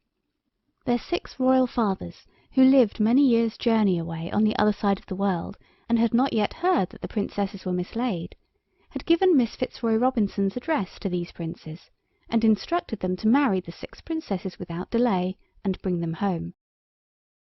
But when they got to the select boarding establishment for the daughters of respectable monarchs, the house was closed, and a card was in the window, saying that this desirable villa residence was to be let on moderate terms, furnished or otherwise. The wax fruit under the glass shade still showed attractively through the dusty panes. The 6 princes looked through the window by turns. They were charmed with the furniture, and the refining touch of a woman's hand drew them like a magnet. They took the house, but they had their meals at the palace by the king's special invitation. King Fortunatus told the princes the dreadful story of the disappearance of the entire select school, and each prince swore by his sword hilt and his honour that he would find out the particular princess that he was to marry, or perish in the attempt. For of course each prince was to marry one princess mentioned by name in his instructions, and not one of the others. The first night that the princes spent in the furnished house passed quietly enough. So did the second, and the third, and the fourth, fifth, and sixth. But on the seventh night, as the princes sat playing spillikins in the schoolroom, they suddenly heard a voice that was not any of theirs. It said, "Open up, Africa." The princes looked here, there, and everywhere, but they could see no one. They had not been brought up to the exploring trade, and could not have opened up Africa if they had wanted to. "Or cut through the Isthmus of Panama," said the voice again. Now, as it happened, none of the 6 princes were engineers. They confessed as much. "Cut up China, then," said the voice, desperately. "It's like the ghost of a Tory newspaper," said one of the princes. And then, suddenly, they knew that the voice came from one of the pair of globes which hung in frames at the end of the schoolroom. It was the terrestrial globe. "I'm inside," said the voice. "I can't get out. Oh, cut the globe anywhere and let me out. But the African route is most convenient." Prince Primus opened up Africa with his sword, and out tumbled half a professor of magic. "My other half's in there," he said, pointing to the celestial globe. "Let my legs out, do." But Prince Secundus said, "Not so fast," and Prince Tertius said, "Why were you shut up?" "I was shut up for as pretty a bit of parlour magic as ever you saw in all your born days," said the top half of the Professor of Magic. "Oh, you were you?" said Prince Quartus. "Well, your legs aren't coming out just yet. We want to engage a competent magician. You'll do." "But I'm not all here," said the Professor. "Quite enough of you," said Prince Quintus. "Now look here," said Prince Sextus. "We want to find our 6 princesses. We can give a very good guess as to how they were lost, but we'll let bygones be bygones. You tell us how to find them, and after our weddings we'll restore your legs to the light of day."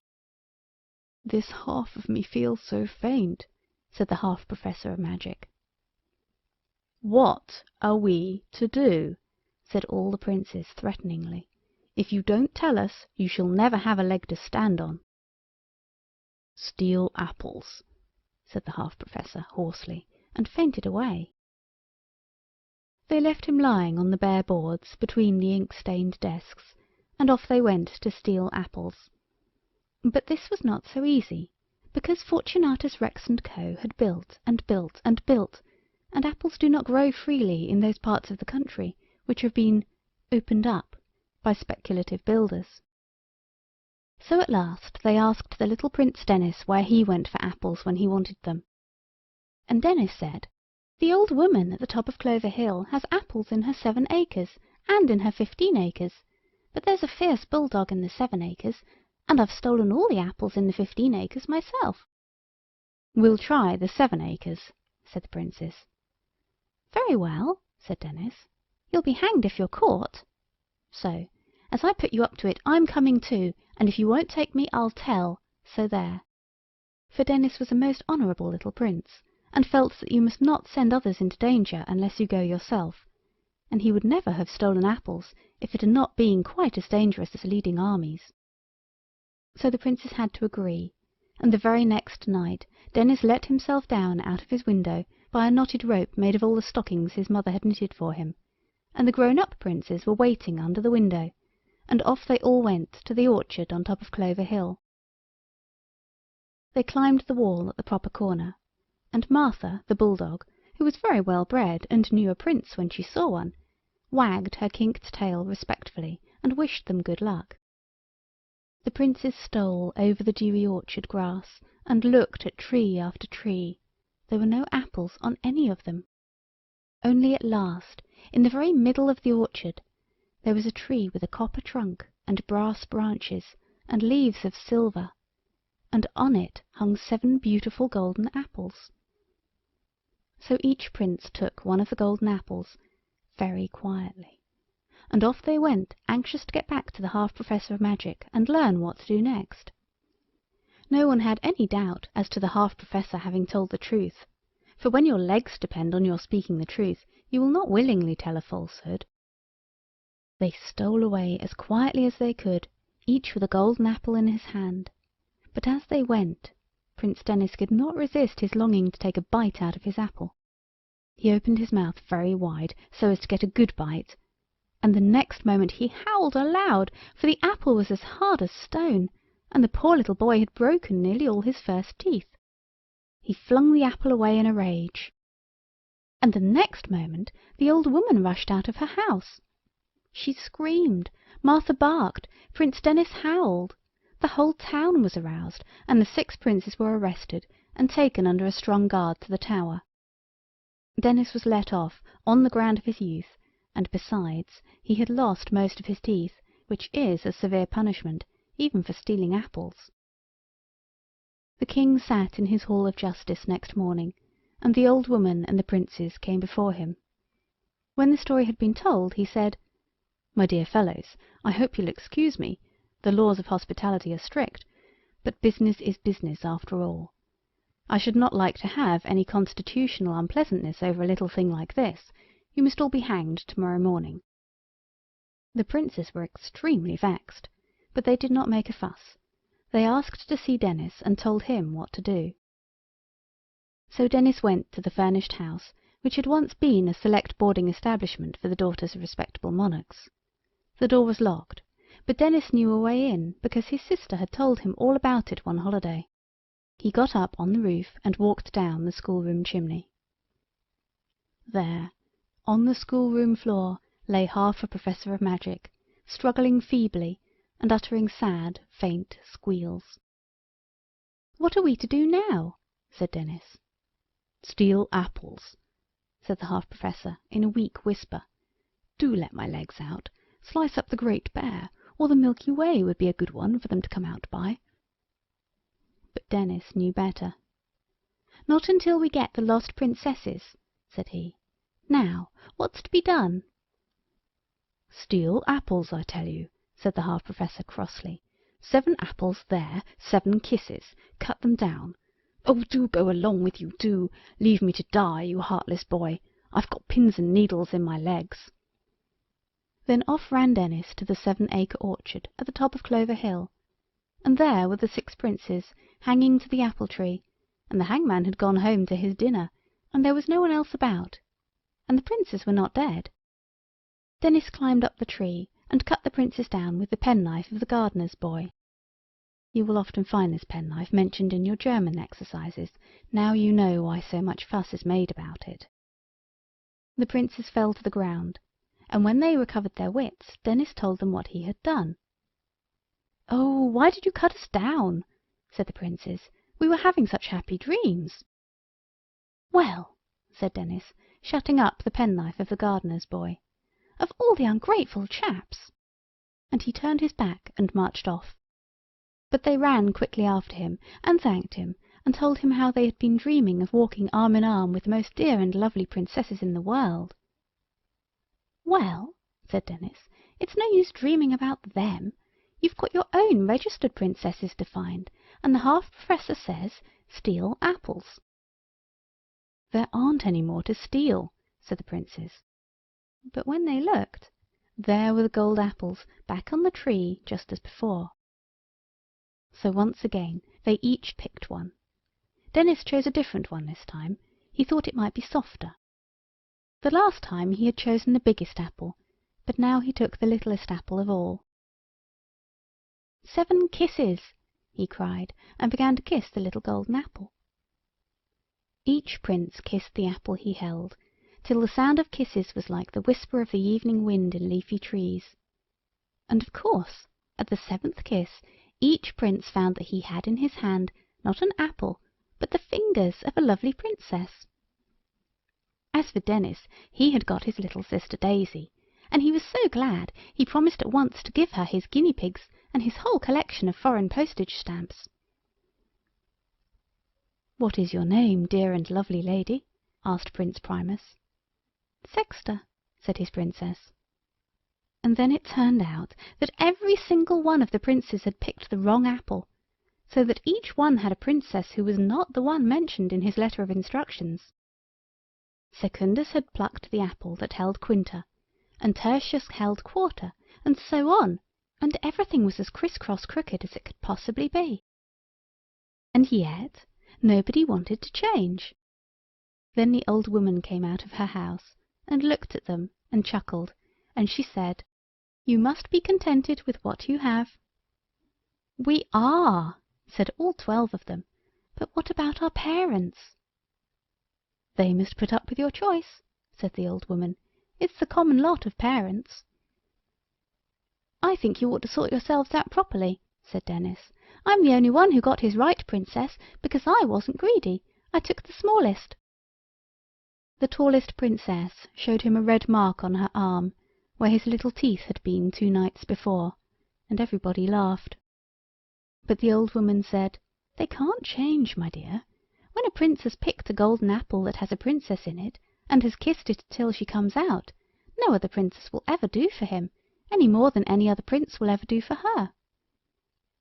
While she was speaking, the old woman got younger and younger and younger, till, as she spoke the last words, she was quite young, not more than 55, and it was Miss Fitzroy Robinson.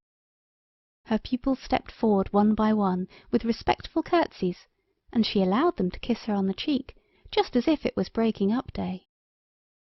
Then, all together and very happily, they went down to the furnished villa that had once been the Select School, and when the half-professor had promised on his honour as a magician to give up magic and take to a respectable trade, they took his legs out of the starry sphere and gave them back to him, and he joined himself together and went off full of earnest resolve to live and die an honest plumber. "My talents won't be quite wasted," said he. "A little hanky-panky is useful in most trades." When the king asked Miss Fitzroy Robinson to name her own reward for restoring the princesses, she said, "Make the land green again, your majesty." So Fortunatus Rex and Co. devoted themselves to pulling down and carting off the yellow streets they had built, and now the country there is almost as green and pretty as it was before Princess Daisy and the 6 parlour boarders were turned into gold apples. "It was very clever of dear Miss Fitzroy Robinson to shut that professor in those 2 globes," said the Queen. "It shows the advantage of having lessons from the best masters." "Yes," said the King. "I always say that you cannot go far wrong if you insist on the highest references." Read by Cori Samuel. 9 Unlikely Tales by E. Nesbit. The Sums That Came Right. If 27 barrelsful of apples cost £25 13 shillings and 3pence, what would the same barrels be worth if they had been packed by a dishonest person who only put in 7/9 of apples in each barrel, and the rest sawdust? This was the sum. It does not look very hard, perhaps, to you who have studied ardently for years at a board school, or a high school, or a preparatory school for the sons of gentlemen, but to Edwin it looked as hard as a ship's biscuit. But he went for it like a man, and presently produced an answer, and his master wrote a big curly R across the sum. Perhaps you do not know that a big curly R means right. As for the answer to the sum, I will try to get a Fellow of Trinity College, Cambridge, who is a very terrible person, to work it out for you, and if he can do it, I will put the answer at the end of this story. I cannot work it myself. Edwin was glad to see the large curly R. He saw it so seldom that to meet it was a real pleasure. "But what's the use?" he said. "Everything else leads to something else, except lessons. If you put seeds in the garden, they come up flowers, unless they're rotten seeds, or you forget where you put them. And if you buy a rabbit, well, there it is, unless it dies. And if you eat your dinner, well, you're not hungry any more for an hour or 2. But lessons! He bit his penholder angrily, and put his head into his desk to look for nibs to play Simpkins Minor with. You know the game of nibs, of course. He held up the lid of the desk on his head, as I dare say you have often done, and the inside of the desk was darkish, so that the sudden light at the very back of the desk showed quite brightly and unmistakably. "Those firework fuses! Oh, crikey!" was Edwin's first thought. But it was no firework fuse. It was like glowworms, only 1,000 times more bright and white. For it was the light of pure reason, and it glowed from the glorious eyes of the arithmetic fairy. You did not know that there was an arithmetic fairy? If you knew as much as I do, it would be simply silly for me to try to tell you stories, wouldn't it? Her wonderful eyes gleamed and flashed straight into the round goggling eyes of the amazed Edwin. "Upon my word!" she said. Edwin said nothing. "Did no one ever tell you?" the fairy went on, shaking out her dress, which was woven of the integral calculus, and trimmed with a dazzling fringe of logarithms. "Did no one ever tell you that the things that happen when you've done your sums right happen when you're grown up?" "I don't care what happens then," Edwin dared to say, for the flashing eyes were kind eyes. "I shall be a pirate, or a bushranger, or something." The fairy drew herself up, and her graceful garland of simple equations trembled as Edwin breathed heavily. "A pirate?" said she. "A nice sort of pirate who can't calculate his men's shares of the plunder to 3/17 of a gold link of the dead captain's chain. A fine bushranger who can't arrange the 42 bullets from the revolvers of his 7 dauntless followers, so that each of the 15 enemies gets his fair share. Go along with you," said the arithmetic fairy. But Edwin's eyes were, as I said, wide open, goggling. "I say," he suddenly remarked, "how jolly pretty you are." The arithmetic fairy has but one weakness, a feminine weakness. She loves a pretty speech. If blunt, so much the worse. Yet even bluntness... She looked down and played shyly with the bunch of miscellaneous examples in vulgar fractions which adorned her waistband. "I suppose you can't be expected to understand yet," she said, and she said it very gently. Edwin took courage. "When I do things, I want something to happen at once. I want a white rabbit, and I want it now." She did not recognize the quotation. "Get your master to set you a little simple multiplication sum in white rabbits," she said. "Good-bye, my child. You'll know me better in time, and as you know me better, you'll love me more." "You're lovely now," said Edwin. The fairy laughed, and spread her dazzling wings, glistening with all the glories of the higher mathematics. Edwin closed dazzled eyes, and opened them as the desk lid shut down on his head, swayed by no uncertain hand. It was the mathematical master's hand, in fact. A new example was set, and, curiously enough, white rabbits were in it. "If 7,563 white rabbits," it began. Edwin, his brain in a whirl, worked it correctly, by a sort of inspiration, like an ancient prophet or a calculating machine. When he returned, with his books in a strap, to the red villa whose gables meant home for him, he found an excited crowd dancing round the white-painted gates. The whole of the front garden, as well as most of the back garden, was a seething mass of white rabbits.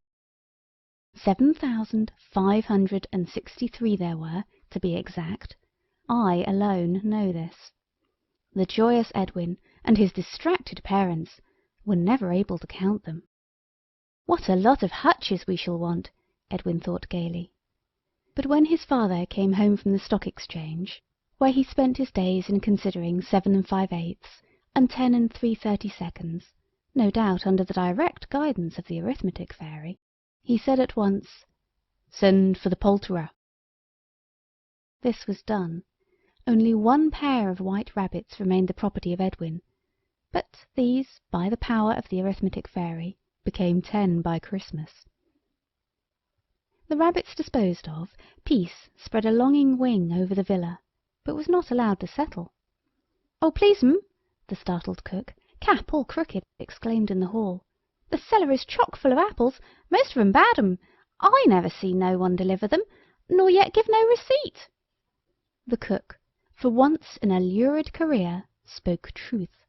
The cellar was full of apples, £19 19 and 2pence, and 1/3 of a pennyworth, to be accurate.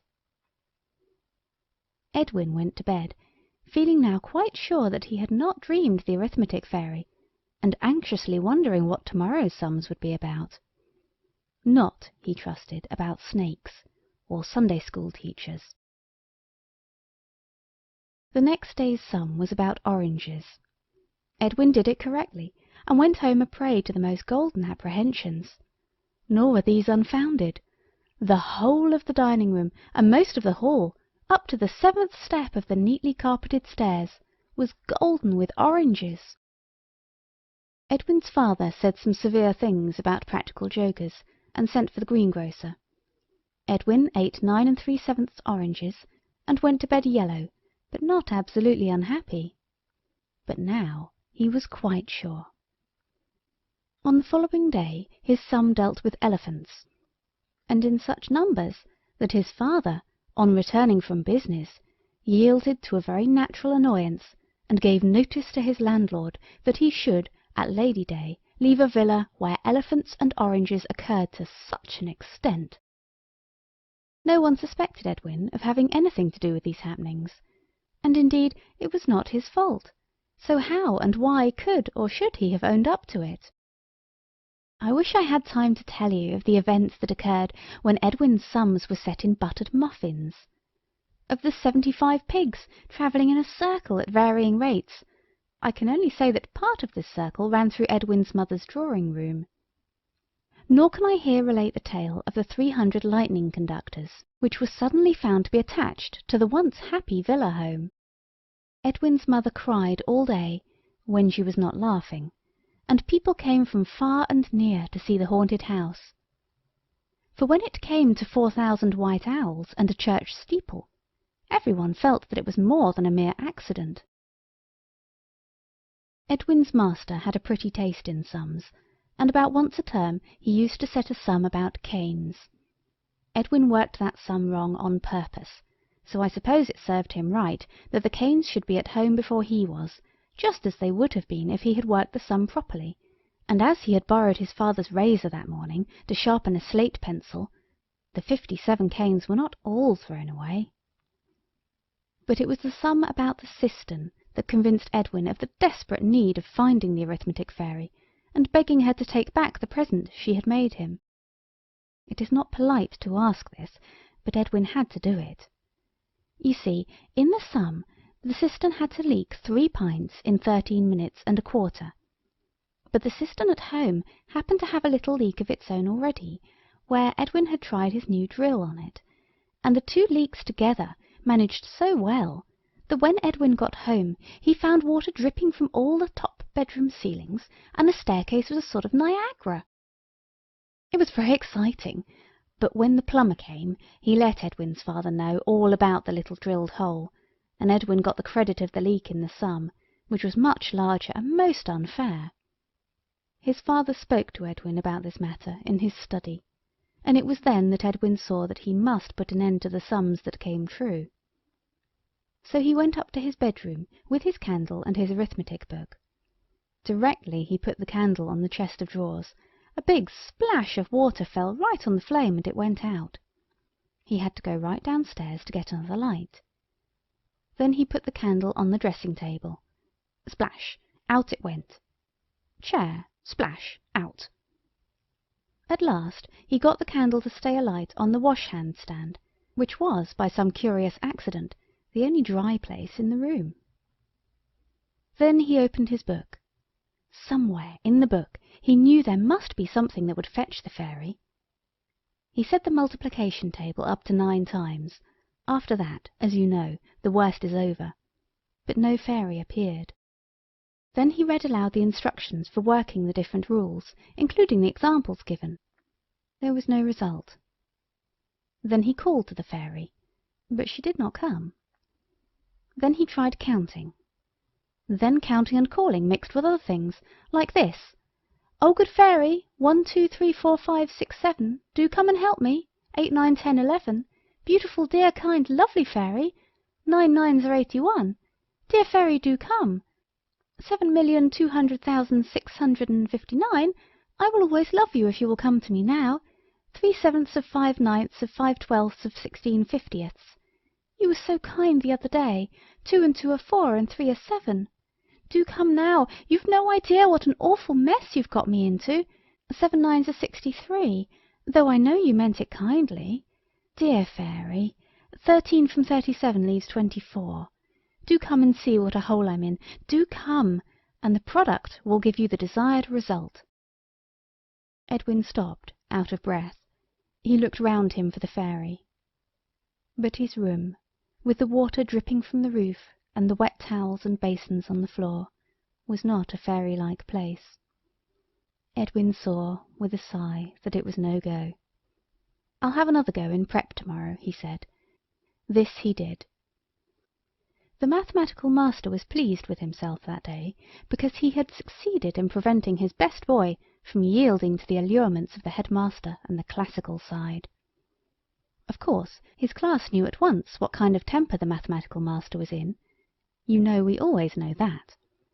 And Edwin ventured to ask that the examples that day might be about a model steam engine. "Only one, sir, please," he was careful to explain. The master kindly consented, and by great good fortune the example did not deal with a faulty boiler, nor with any other defect, but concerned itself solely with the model engine's speed. So Edwin knew, when he had worked his sum, exactly what pace the model engine he would find at home would be good for. He worked the sum right. Then he put his head into his desk and began again. "Oh, good fairy, if a sum of £4,700 is to be divided between A, B, and C, do come and help me. 3/10 of a pound is 6 shillings, dear fairy. 11, 12, 13, 14. Oh, lovely fairy," and so on. But no fairy came, and Simpkins minor whispered, "What are you chunnering about?" and stuck a pin in Edwin's leg. "Can't you do the beastly example?" Then, quite suddenly, Edwin knew what he had to do. He made up an example for himself. This was it. If 7,535 fairies were in my desk at school, and I subtracted 710 and added 1006, and the rest flew away in 783 equal gangs, how many would be left over in the desk? When he had worked it, the answer was 1. Very quickly he opened his desk again, and there was the arithmetic fairy, looking more lovely than ever, in a rich gown of indices, lined with surds, that fell to her feet in osculating curves. In her hand, like a sceptre, shone the starry glory of the binomial theorem, but her eyes were starrier still. She smiled, but her first words were severe. "You careless boy," she said, "why can't you learn to be accurate? It's the merest chance you got me. You should have stated your problem more clearly, and you should have said 7,000 arithmetic fairies. Why, suppose you had found one fairy on your desk, and it had been the grammar fairy or the football fairy. What would you have done then?" "Is there a football fairy?" Edwin asked. "Of course. There's a fairy for everything you have to learn. There's a patience fairy, and a good temper fairy, and a fairy to teach people to make bread, and another to teach them to make love. Didn't you really know that?" "No," said Edwin, "but I say, look here." "I am looking," she said, fixing her bright eyes on Edwin's goggling ones, exactly as at their first meeting. "No, I mean, oh, I say," he said. "So I hear," she said. "No, but no kid," said he. "Of course there isn't any kid," said she. "Dear, kind, pretty fairy," Edwin began again. "That's better," said the fairy. "Didn't you hear all I was saying to you yesterday, when the water was dripping from the ceiling all over the room?" "From 19 several spots. Of course I did." "Well then," said Edwin, "you mean that you're tired of having things happen when you do your sums correctly. You prefer the old way." "Yes, please," said Edwin, "if you're sure you don't mind. I know you meant it for kindness, but, oh, it is most beastly when you get into the thick of it." He was thinking of the elephants, I fancy. "I only did it to please you," said the fairy, pouting. "I'll make everything as it was before. Does that please you? And there's your third wish. You know we always give 3 wishes. It's customary in the profession. What would you like?"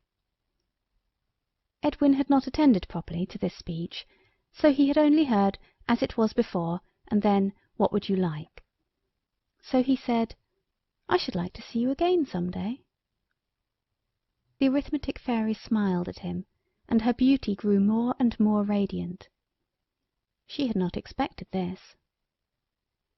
"I made sure you would ask for a pony, or a cricket bat, or a pair of white mice," she said. "You shall see me again, Edwin. Good-bye." And the bright vision faded away in a dim mist of rosy permutations. When Edwin got home, he heard that a model engine had been discovered in the larder, and had been given to his younger brother. There are some wrongs, some sorrows, to which even a pen like mine cannot hope to do justice. Edwin is now a quiet-looking, grown-up person in a black frock coat, and his hair is slowly withdrawing itself from the top of his learned head. I suppose it feels itself unworthy to cover so great a brain. The fairy has been with him, unseen, this many a year. The other day he saw her. He had been senior wrangler, of course, that was nothing to Edwin, and he was Astronomer Royal, but that, after all, he had a right to expect. But it was when he took breath from his researches one day, and suddenly found that he had invented a brand new hypernebular hypothesis, that he thought of the fairy, and thinking of her, he beheld her. She was lightly poised above a pile of books based on Newton's Principia, and topped with his own latest work, the fourth and further dimensions. He knew her at once, and now he appreciated more than ever in his youth the radiance of her eyes and of her wings, for now he understood it. "Dear, beautiful fairy," he said, "how glad I am to see you again." "I've been with you all the time," she said. "I wish I could do something more for you. Is there anything you want?" The great mathematician, who was Edwin, ran his hand over his thin hair. "No," he said, "no." And then he remembered the school, and Simpkins minor, and the old desk he used to keep firework fuses in. "Unless," he added, "you could make me young again." She dropped a little tear, clear as a solved problem. "I can't do that," she said. "You can't have everything. The only person who could do that for you is the Love Fairy. If you had found her instead of me, you would have always been young, but you wouldn't have invented the hypernebular hypothesis." "I suppose I shall never find her now," said Edwin, and as he spoke he looked out of the window to the garden, where a girl was gathering roses. "I wonder," said she, "the Love Fairy doesn't live in school desks, or books on fourth dimensions." "I wonder," said Edwin, "does the Love Fairy live in gardens?" "I wonder," echoed the arithmetic fairy, a little sadly, and she spread her bright wings, and flew out of the open window and out of his story. Edwin went out into the rose garden. And did he find the Love Fairy? I wonder. P.S. The Fellow of Trinity says the answer to that sum is £19 19 shillings and 2 pence, and 1/3 of a penny. Does the Fellow of Trinity speak the truth? I wonder. Read by Cori Samuel. 9 Unlikely Tales by E. Nesbit. The Town in the Library in the Town in the Library. Rosamond and Fabian were left alone in the library. You may not believe this, but I advise you to believe everything I tell you, because it is true. Truth is stranger than storybooks, and when you grow up you will hear people say this till you grow quite sick of listening to them. You will then want to write the strangest story that ever was, just to show that some stories can be stranger than truth. Mother was obliged to leave the children alone, because nurse was ill with measles, which seems a babyish thing for a grown-up nurse to have, but it is quite true. If I had wanted to make up anything, I could have said she was ill of a broken heart, or a brain fever, which always happens in books. But I wish to speak the truth, even if it sounds silly, and it was measles. Mother could not stay with the children, because it was Christmas Eve, and on that day a lot of poor old people came up to get their Christmas presents, tea and snuff and flannel petticoats and warm capes and boxes of needles and cottons and things like that. Generally the children helped to give out the presents, but this year Mother was afraid they might be going to have measles themselves, and measles is a nasty forward illness, with no manners at all. You can catch it from a person before they know they've got it, and if Rosamond and Fabian had been going to have it, they might have given it to all the old men and women who came up to get their Christmas presents. And measles is a present no old men or women want to have given them, even at Christmas time, no matter how old they may be. They would not mind brain fever or a broken heart so much, perhaps, because it is more interesting. But no one can think it interesting to have measles, at any rate till you come to the part where they give you jelly and boiled sole. So the children were left alone. Before Mother went away, she said, "Look here, dears, you may play with your bricks, or make pictures with your pretty blocks that kind Uncle Thomas gave you, but you must not touch the 2 top drawers of the bureau. Now don't forget. And if you're good, you shall have tea with me, and perhaps there will be cake. Now you will be good, won't you?" Fabian and Rosamond promised faithfully that they would be very good, and that they would not touch the 2 top drawers, and Mother went away to see about the flannel petticoats and the tea and snuff and tobacco and things. When the children were left alone, Fabian said, "I am going to be very good. I shall be much more good than Mother expects me to." "We won't look in the drawers," said Rosamond, stroking the shiny top of the bureau. "We won't even think about the insides of the drawers," said Fabian. He stroked the bureau too, and his fingers left 4 long streaks on it, because he had been eating toffee. "I suppose," he said presently, "we may open the 2 bottom drawers. Mother couldn't have made a mistake, could she?" So they opened the 2 bottom drawers, just to be sure that Mother hadn't made a mistake, and to see whether there was anything in the bottom drawers that they ought not to look at. But the bottom drawer of all had only old magazines in it, and the next to the bottom drawer had a lot of papers in it. The children knew at once by the look of the papers that they belonged to Father's great work about the domestic life of the ancient Druids, and they knew it was not right, or even interesting, to try to read other people's papers. So they shut the drawers and looked at each other, and Fabian said, "I think it would be right to play with the bricks and the pretty blocks that Uncle Thomas gave us." But Rosamond was younger than Fabian, and she said, "I'm tired of the blocks, and I am tired of Uncle Thomas. I would rather look in the drawers." "So would I," said Fabian, and they stood looking at the bureau. Perhaps you don't know what a bureau is. Children learn very little at school nowadays. So I will tell you that a bureau is a kind of chest of drawers. Sometimes it has a bookcase on the top of it, and instead of the 2 little top drawers, like the chests of drawers in a bedroom, it has a sloping lid, and when it is quite open you pull out 2 little boards underneath, and then it makes a sort of shelf for people to write letters on. The shelf lies quite flat, and lets you see little drawers inside, with mother-of-pearl handles, and a row of pigeon-holes, which are not holes pigeons live in, but places for keeping the letters carrier pigeons could carry round their necks if they liked. And there is very often a tiny cupboard in the middle of the bureau, with a pattern on the door in different coloured woods. So now you know. Fabian stood first on one leg, and then on the other, till Rosamond said, "Well, you might as well pull up your stockings." So he did.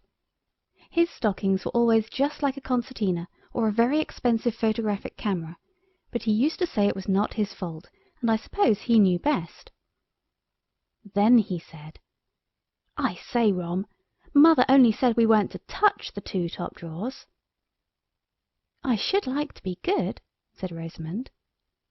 "I mean to be good," said Fabian, "but if you took the little thin poker that is not kept for best, you could put it through one of the brass handles, and I could hold the other handle with the tongs, and then we could open the drawer without touching it." "So we could! How clever you are, Fabe!" said Rosamond, and she admired her brother very much. So they took the poker and the tongs. The front of the bureau got a little scratched, but the top drawer came open, and there they saw 2 boxes with glass tops and narrow gold paper going all round. Though you could only see paper shavings through the glass, they knew it was soldiers. Besides these boxes there was a doll and a donkey standing on a little green grass plot that had wooden wheels, and a little wickerwork doll's cradle, and some brass cannons, and a bag that looked like marbles, and some flags, and a mouse that seemed as though it moved with clockwork. Only, of course, they had promised not to touch the drawer, so they could not make sure. There was a wooden box, too, and it was wrong way up, and on the bottom of it was written in pencil, "Vil and Anim, 5 and 9 1/2. They looked at each other, and Fabian said, "I wish it was tomorrow." You have seen that Fabian was quite a clever boy, and he knew at once that these were the Christmas presents which Santa Claus had brought for him and Rosamond. But Rosamond said, "Oh dear, I wish we hadn't." However, she consented to open the other drawer, without touching it, of course, because she had promised faithfully. And when, with the poker and tongs, the other drawer came open, there were large wooden boxes, the kind that hold raisins and figs, and round boxes with paper on, smooth on the top and folded in pleats round the edge, and the children knew what was inside without looking. Everyone knows what candied fruit looks like on the outside of the box.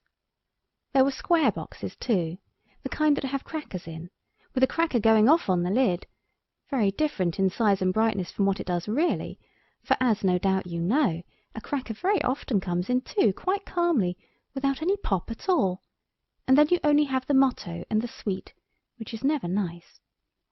Of course, if there is anything else in the cracker, such as brooches or rings, you have to let the little girl who sits next to you at supper have it.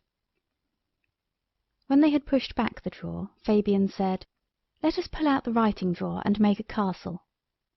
So they pulled the drawer out and put it on the floor. Please do not try to do this if your father has a bureau, because it leads to trouble. It was only because this one was broken that they were able to do it. Then they began to build. They had the 2 boxes of bricks, the wooden bricks with the pillars and the coloured glass windows, and the rational bricks, which are made of clay like tiles, and their father called them the all-wool bricks, which seems silly, only of course grown-up people always talk sense. When all the bricks were used up, they got the pretty picture blocks that kind Uncle Thomas gave them, and they built with these. But 1 box of blocks does not go far. Picture blocks are only good for building, except just at first. When you have made the pictures a few times, you know exactly how they go, and then what's the good? This is a fault which belongs to many very expensive toys.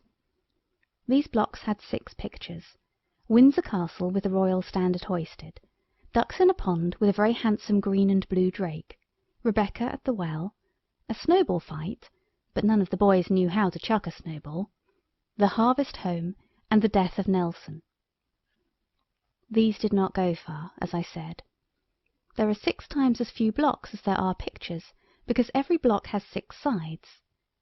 If you don't understand this, it shows that they don't teach you arithmetic at your school, or else that you don't do your home lessons. But the best of a library is the books. Rosamond and Fabian made up with books. They got Shakespeare in 14 volumes, and Rollin's Ancient History, and Gibbon's Decline and Fall, and the Beauties of Literature, in 56 fat little volumes, and they built not only a castle, but a town, and a big town, that presently towered high above them on the top of the bureau. "It's almost big enough to get into," said Fabian, "if we had some steps." So they made steps, with the British essayists, the Spectator and the Rambler and the Observer and the Tatler. And when the steps were done, they walked up them. You may think that they could not have walked up these steps and into a town they had built themselves, but I assure you people have often done it, and anyway this is a true story. They had made a lovely gateway with 2 fat volumes of Macaulay and Milton's poetical works on top, and as they went through it they felt all the feelings which people have to feel when they are tourists and see really fine architecture. Architecture means buildings, but it is a grander word, as you see. Rosamund and Fabian simply walked up the steps into the town they had built. Whether they got larger or the town got smaller, I do not pretend to say. When they had gone under the great gateway, they found that they were in a street which they could not remember building. But they were not disagreeable about it, and they said it was a very nice street all the same. There was a large square in the middle of the town, with seats, and there they sat down, in the town they had made, and wondered how they could have been so clever as to build it. Then they went to the walls of the town, high, strong walls, built of the Encyclopedia and the Biographical Dictionary, and far away, over the brown plain of the carpet, they saw a great thing like a square mountain. It was very shiny, and as they looked at it, a great slice of it pushed itself out, and Fabian saw the brass handles shine, and he said, "Why, Rom, that's the bureau." "It's larger than I want it to be," said Rosamund, who was a little frightened. And indeed it did seem to be an extra size, for it was higher than the town. The drawer of the great mountain bureau opened slowly, and the children could see something moving inside. Then they saw the glass lid of one of the boxes go slowly up, till it stood on end, and looked like one side of the Crystal Palace, it was so large. And inside the box they saw something moving. The shavings and tissue paper and the cotton wool heaved and tossed like a sea when it is rough, and you wish you had not come for a sail. And then, from among the heaving whiteness, came out a blue soldier, and another, and another. They let themselves down from the drawer with ropes of shavings, and when they were all out, there were 50 of them, foot soldiers with rifles and fixed bayonets, as well as a thin captain on a horse, and a sergeant and a drummer. The drummer beat his drum, and the whole company formed 4s and marched straight for the town. They seemed to be quite full-size soldiers, indeed extra large. The children were very frightened. They left the walls and ran up and down the streets of the town, trying to find a place to hide. "Oh, there's our very own house!" cried Rosamund at last. "We shall be safe there." She was surprised as well as pleased to find their own house inside the town they had built. So they ran in and into the library, and there was the bureau and the castle they had built, and it was all small and quite the proper size. But when they looked out of the window, it was not their own street, but the one they had built. They could see 2 volumes of the Beauties of Literature, and the head of Rebecca in the house opposite, and down the street was the mausoleum they had built, after the pattern given in the red and yellow book that goes with the all-wool bricks. It was all very confusing. Suddenly, as they stood looking out of the windows, they heard a shouting, and there were the blue soldiers coming along the street by 2s, and when the captain got opposite their house, he called out, "Fabian, Rosamund, come down." And they had to, for they were very much frightened. Then the captain said, "We have taken this town, and you are our prisoners. Do not attempt to escape, or I don't know what will happen to you." The children explained that they had built the town, so they thought it was theirs, but the captain said very politely, "That doesn't follow at all. It's our town now, and I want provisions for my soldiers." "We haven't any," said Fabian, but Rosamund nudged him and said, Won't the soldiers be very fierce if they are hungry?" The Blue Captain heard her and said, "You are quite right, little girl. If you have any food, produce it. It will be a generous act and may stop any unpleasantness. My soldiers are very fierce. Besides," he added in a lower tone, speaking behind his hand, "you need only feed the soldiers in the usual way." When the children heard this, their minds were made up. "If you do not mind waiting a minute," said Fabian politely, "I will bring down any little things I can find." Then he took his tongs, and Rosamond took the poker, and they opened the drawer where the raisins and figs and dried fruit were, for everything in the library in the town was just the same as in the library at home, and they carried them out into the big square where the captain had drawn up his blue regiment. And here the soldiers were fed. I suppose you know how tin soldiers are fed? But children learn so little at school nowadays that I dare say you don't, so I will tell you. You just put a bit of the fig, or raisin, or whatever it is, on the soldier's tin bayonet, or his sword if he is a cavalryman, and you let it stay on till you were tired of playing at giving the soldiers rations, and then of course you eat it for him. This was the way in which Fabian and Rosamond fed the starving blue soldiers. But when they had done so, the soldiers were as hungry as ever. Which only shows that soldiers are an ungrateful lot, and it is idle to try and make their lives better and brighter. So then the Blue Captain, who had not had anything, even on the point of his sword, said, "More, more! My gallant men are fainting for lack of food." So there was nothing for it but to bring out the candied fruits, and to feed the soldiers with them. So Fabian and Rosamond stuck bits of candied apricot, and fig, and pear, and cherry, and beetroot on the tops of the soldiers' bayonets, and when every soldier had a piece, they put a fat candied cherry on the officer's sword.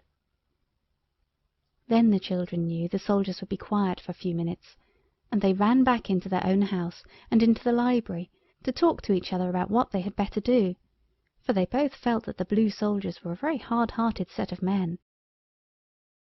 "They might shut us up in the dungeons," said Rosamond, "and their mother might lock us in when she shut up the lid of the bureau, and we should starve to death."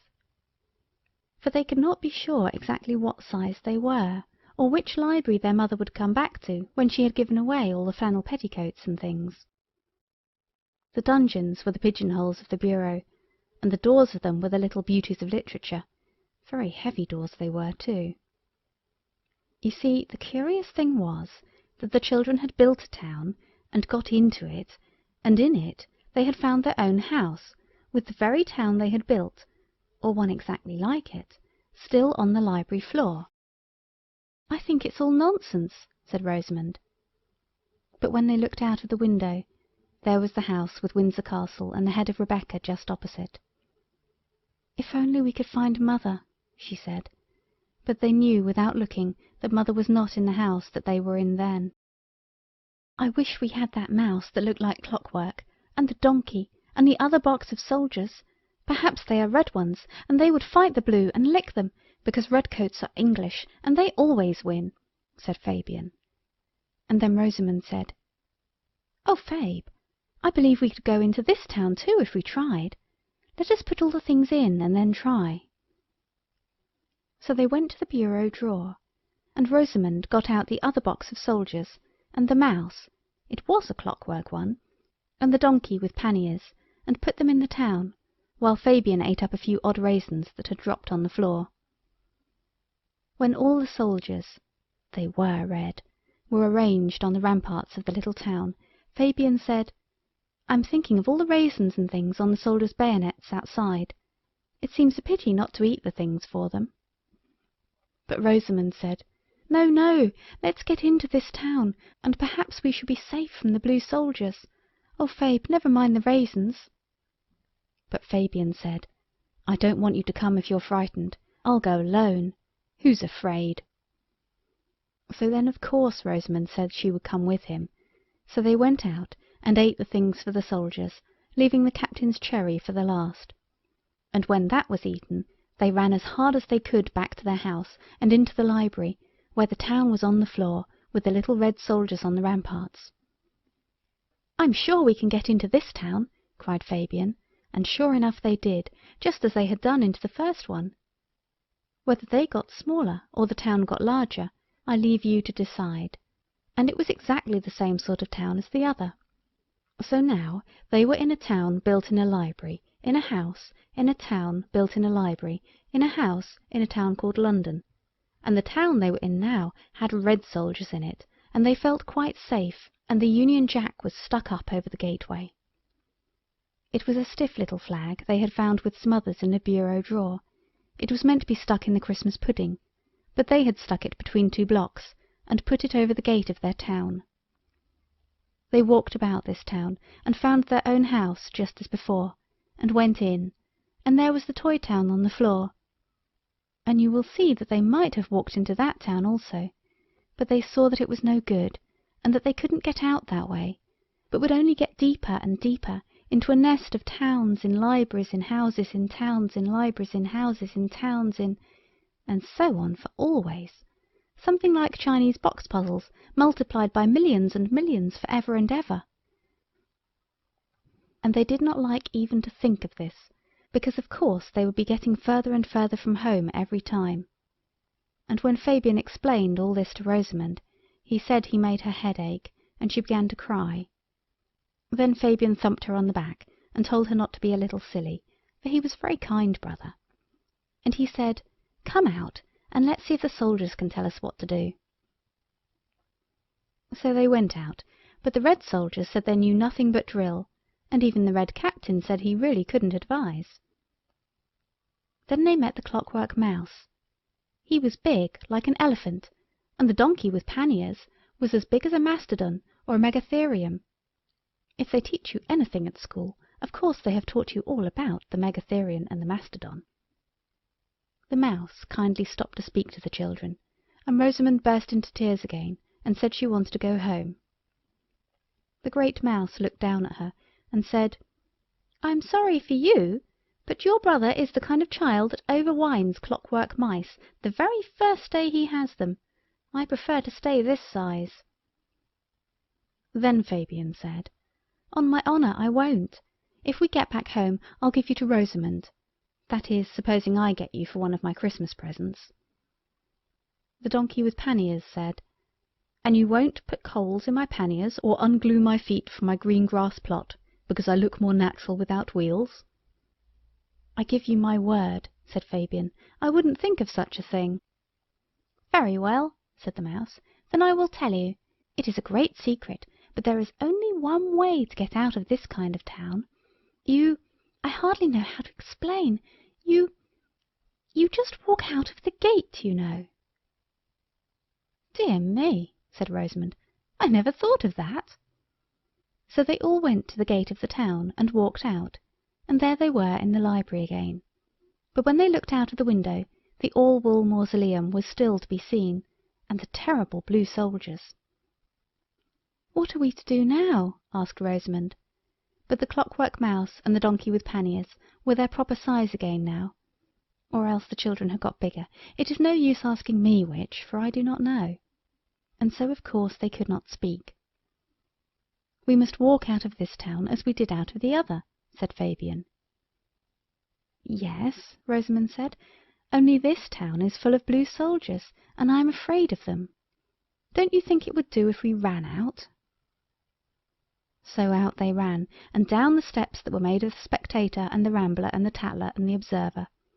And directly they stood on the brown library carpet, they ran to the window and looked out, and they saw, instead of the building with Windsor Castle and Rebecca's head in it, and the all-wool mausoleum, they saw their own road, with the trees without any leaves, and the man was just going along lighting the lamps, with the stick that the gaslight pops out of, like a bird, to roost in the glass cage at the top of the lamp-post. So they knew that they were safe at home again. And as they stood looking out, they heard the library door open, and Mother's voice saying, "What a dreadful muddle! And what have you done with the raisins and the candied fruit?" And her voice was very grave indeed. Now you will see that it was quite impossible for Fabian and Rosamond to explain to their mother what they had done with the raisins and things, and how they had been in a town in a library in a house in a town they had built in their own library, with the blocks and the bricks and the pretty picture blocks kind Uncle Thomas gave them. Because they were much younger than I am, and even I have found it rather hard to explain. So Rosamond said, "Oh, mother, my head does ache so," and began to cry. And Fabian said nothing, but he also began to cry. And mother said, "I don't wonder your head aches after all those sweet things," and she looked as if she would like to cry too. "I don't know what Daddy will say," said mother, and then she gave them each a nasty powder, and put them both to bed. "I wonder what he will say," said Fabian, just before he went to sleep. "I don't know," said Rosamond, and strange to say, they don't know to this hour what Daddy said. Because next day they both had measles, and when they got better everyone had forgotten about what had happened on Christmas Eve, and Fabian and Rosamond had forgotten just as much as everybody else. So I should never have heard of it but for the Clockwork Mouse. It was he who told me the story, just as the children told it to him, in the town, in the library, in the house in the town they built in their own library, with the books and the bricks and the pretty picture blocks which were given to them by kind Uncle Thomas. And if you do not believe the story, it is not my fault.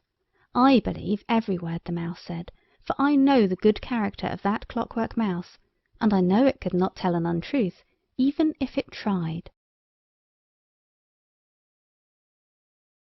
By Cori Samuel. 9 Unlikely Tales, by E. Nesbit. The Plush Usurper. There was a knock at the king's study door. The king looked up from his plans for the new municipal wash-houses and sighed, for that was the 27th knock that had come to his door since breakfast. "Come in," said the king wearily. And the Lord Chief Good-doer came in. He wore a white gown and carried a white wand. If you had been there, you would have noticed how clean the king's study looked. All the books were bound in white vellum, and the floor was covered with white matting, and the window curtains were of white silk. Of course, it would not be right for everyone to have such things, even if we were all kings, because it would make such a lot of work for the servants. But this king, whose name was Alban, had an excellent housekeeper. She did all the cooking and cleaned everything by white magic, which is better even than nettoyage à sec, if you know what that is, and only took the good lady 5 minutes every morning. "I am extremely sorry to disturb your Majesty," said the Lord Chief Good-doer, "but your Majesty's long-lost brother Negretti has called in from the Golden Indies, and he says he can't stay more than half an hour." The king jumped up, knocking over the white wood table where the white books were. We call them blue books in England, but the insides are just as dull, whatever colour you put outside. "My dear brother, I haven't seen him since we were boys together," he cried, and ran out to meet him, tucking up his royal white velvet robes to run the quicker down the cool marble corridors. At the front door of the palace was the king's brother, just getting off his elephant. He was a brown and yellow brother, withered and shrivelled like a very old apple, and dressed in a suit of plush of a bright orange, sewn thick with emeralds. All the white marble terrace in front of the palace was crowded with the retinue of the new arrival. Slaves of all colours, black, brown, yellow, and cream colour, dressed in all sorts of bright hues, scarlet and blue and purple and orange, with rubies and sapphires and amethysts and topazes sewn thickly on them, so that the eye could hardly bear the glow and glitter of them as they shone in the sunlight on the terrace. "Welcome, welcome!" King Alban cried, and kissed his brother on both cheeks, as is the fashion in all Anatolia and in many other civilized lands. Then, still holding him by both hands, he led him into the palace. The jewelled, gorgeous retinue followed him in, and the head parlour-maid shut the front door and put the chain up, because she knew it to be more than possible that a few odd rubies and sapphires and things would drop off the retinue onto the floor, and she thought any such little odds and ends might as well go into her dustpan when she swept up after lunch, as into the pockets of any poor people who might look in during the afternoon to ask the king's advice, as they were fond of doing. This was the beginning of the trouble that was wrought by the coming of the king's brother. Before this, every door stood unfastened all day long, because everyone was contented, and therefore honest. King Alban entertained his brother royally for 7 days in the good old fashion, and then gave him a palace of his own to live in. The palace was of white marble, like most of the buildings in Albanatolia, but the king's brother had it painted red all over without a moment's delay. And then he began to give parties, and to have processions, and to scatter money among the crowd, and every day the people loved him more. He was a loud, jolly, joking sort of man, with a black beard, and he always wore clothes of plush, a material hitherto unknown, and he always blazed with jewels, and he had a circus set up at his own expense in the field at the back of his palace, and he introduced horse racing and animated photographs, all highly coloured, and thus became extraordinarily popular. So much so that the people presently began to forget all the good that King Alban had done for them, and to wish secretly that the kingdom had happened to have a bright, cheerful king like Prince Negretti. For King Alban had worked so hard for his people's good that he had not had time to be amusing. He had never had processions and circuses, preferring rather small tea parties with the Lord Chief Good-doer, the Commissioner of Public Health, and a few chosen spirits from the Education Department, and loving best of all to wander alone, dreaming, among the blossoming orchards, or in the meadows beyond the river, where the white jonquils grew, or in the lanes between the pearly may bushes, or in the terraced garden of his palace, where the white roses hung in heavy-scented clusters, and the white peacocks spread their tails upon the marble balustrades. And wherever he went he thought of the people's good, and devised new ways of making them comfortable. Everything was beautifully managed. Everyone had enough to wear, and enough to eat, and enough to do, which is very important. But they had not enough to play at, and this was what made them ready to lend long and discontented ears to the whispers of the king's brother. Now Negretti was a magician, and his was the black or coloured magic which won't wash clothes. He was always messing about with acids and alkalis, and sulphites and bicarbonates, and retorts and furnaces, and test tubes and pestles and mortars and the like. And whenever he happened to make a nice colour, by mixing 2 or more of these things together, he always put it in a bottle and stuck it up in one of the palace windows, so that at night his windows were brighter than any chemist's and druggists' in any street, and the people said it was as good as fireworks. The king's palace windows only sent out a soft white light, like moonlight, and this was now considered very tame. It was the magician's habit to wander about the town, stirring up discontent as easily as if it had been one of his chemical messes, and although he was so well known among the people, he was never recognized, because he always took care to disguise himself as a respectable person, and the disguise was quite impenetrable. I hope you know what that is. One night he sat disguised at the king's head, the finest of the municipal ale-houses, drinking dog's nose out of a pewter pot, and the grumbling of the people was music in his wicked ears. "Alban is not my sort of king," said the blacksmith. "I'd make a better king out of a pennyworth of putty any day of the week," said the painter. "What's the good of a king if you never see him?" said the landlady. "No processions, no flags, no gilt coaches, no rubies and diamonds and sapphires, no royal robes of purple and gold, such as a loyal country has a right to expect on its sovereign's back. Only that old white thing," said the barmaid. "No better than a velvet nightgown," said the landlady. "I like a bit of colour, I do," said the painter. "Graining I don't ask for he's not had the education to know its beauty, but a good warm maroon or a royal blue now. But no, it's white, white, white till I'm sick of it. And all of us wearing white by law, and washing done free by white magic at the palace on Mondays from 10 till 4, and no one to have more than a quart of beer of an evening. I tell you what it is, my boys, we're miserable, degraded slaves, that's what we are." "If we must have a king," said the blacksmith, "why not good old Negretti? He's something like a king, he is. Ah, if only he knew how our free hearts beat with him, he'd be sitting on the throne to-morrow." Then Negretti threw off his disguise. The pewter with the municipal arms on it rolled on the sanded floor, and spilt what was left of the dog's nose onto the disguise, and the magician stood before them, pale but firm, his dark lantern in his hand. It was a magic lantern, of course. "Downtrodden slaves!" he cried. "Poor, benighted, oppressed people! Follow me! Let us dethrone a king who seeks to mask tyranny with hypocritical public kitchens, and cloaks his infamous autocracy with free washing by white magic on a Monday. To the palace! To the palace!" And they all finished up their beer and followed him, and half the town beside joined the throng as it pressed through the streets towards the eastern gate, beyond which was the king's palace. Now, while the magician was drinking his dog's nose, disguised as a respectable person, the king, in his white robes, was walking under the boughs of the white-blossomed pear-trees, for it was spring and the moon was at the full. And presently, coming along over the dewy grey grass of the orchard, he saw a figure in white, and when it came close to him, he saw that it was a lady more fair than the fair stars of that fair night. "And who are you?" said the king. "I am a poor princess seeking my fortune," said she.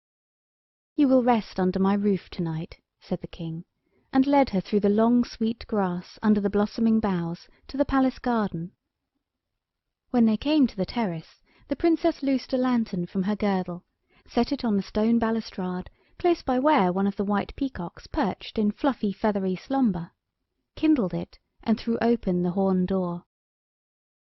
A flood of light streamed out, bright as spring sunshine, and fell full upon her, and then the king saw that her gown was not white, as it had seemed in the moonlight, but was the colour of yellow gold, and her hair was red gold, and her eyes were of gold and grey mingled. Then, for the first time in all his life, the king thought of himself and of his own happiness, and he caught her hands and said, "Nothing will ever again content me, not even doing good to my people, if I must part from you. Will you stay and be my queen?" The princess said, "I am seeking my fortune. Do you think you are it?" "I do not know, my dear," said the king, "whether I am your fortune, but I know well enough that you are mine." Then the princess clapped her hands and said, "That is the right answer. I have travelled half round the world to hear it. And will you love me always?" "Always, my queen," said he, "exactly the same as you will love me. We are not of the race that changes heart." So then they kissed each other, as lovers should, and wandered along the yew tree avenue, deep in lovers' talk, and never even heard the crowd that the magician had brought to the front door. So when the crowd found that the palace door was locked for the night, it went home again, but it came back in the morning with trumpets and banners and scraps of coloured stuff tied over its white clothing, and the king went out to meet it. When the crowd saw him, everyone began to shout, "Down with Alban! Down with the White King! Free beer! No more washing!" and things like that. Then the king stood forth and said, "What have I done but seek for your good? When, till now, have I thought of my own happiness? Who has stirred you up to these ill thoughts of me? My people, my own beloved people. Have my ears ever been closed to your complaints? Have you wrongs? Tell me, and I will right them. Have you sorrows? Make them known, and let me soothe them. Do you not know that your king is your servant, and lives but to do you good?" And the crowd grumbled and muttered, and one voice cried, "We don't want to be done good to. We want to enjoy ourselves." "I did not know," said the king gently, "but now you have spoken, I will at once appoint a minister of public enjoyment, and—" The magician was watching the crowd, and he saw how the sight of the king's good face and the sound of his good voice were working on their hearts that had once loved him. Now Negretti sprang forward. "One word, brother," he cried, and led the king into the shadow of a close-clipped yew-tree walk. The moment they were hidden, he caught his brother's arm, and whispered a wicked spell, and the first words of it were in Persian, and the next in Greek, and after that came words in Arabic and Spanish, and the speech of the county of Essex, and the last words of all were, be changed to a stone.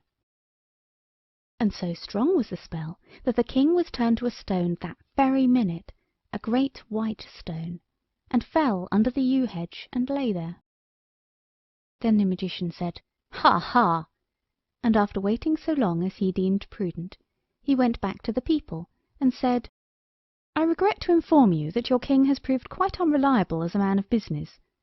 When I urged him to sign a written agreement to keep you always in a good humour, he refused, and then he remembered an urgent appointment in Nova Scotia, and he has gone and taken most of the crown treasure with him.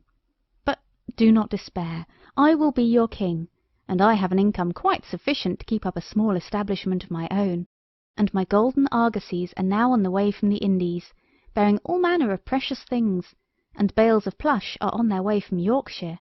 So now I am king." The people believed him, for they had never known a king who spoke anything but the truth. So they shouted, "Long live the king!" and the matter was settled. That very day Negretti had the palace painted magenta, and covered all the window sashes and mantelpieces with gold paint, and stuck embossed coloured scraps on them. Then he went out into the garden to get a good look at his magenta palace from the outside, and as he went along the clipped yew walk, there was the Princess Perihelia weeping over the white stone. "What are you crying for?" he asked. "I'm crying for the White King," said she. "And why do you cry here?" said the magician.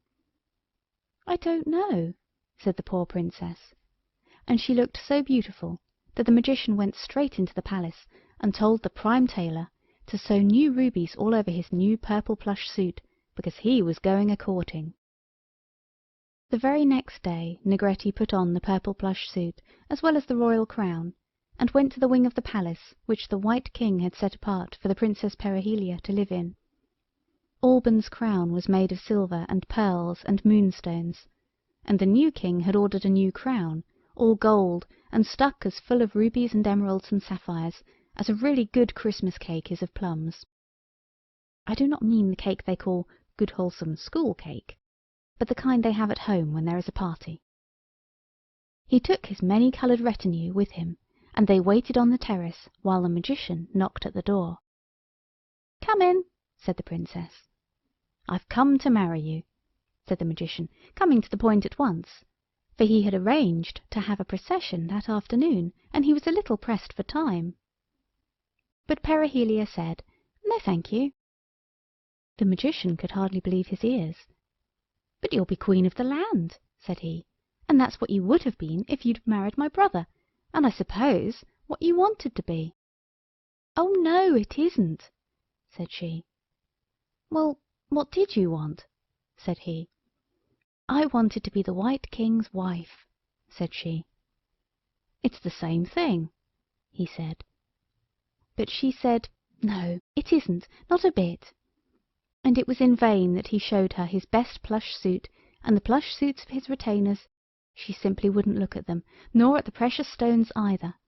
So at last he went off to his palace to make more rubies and precious stones and things like that, and she went off to cry over the white stone.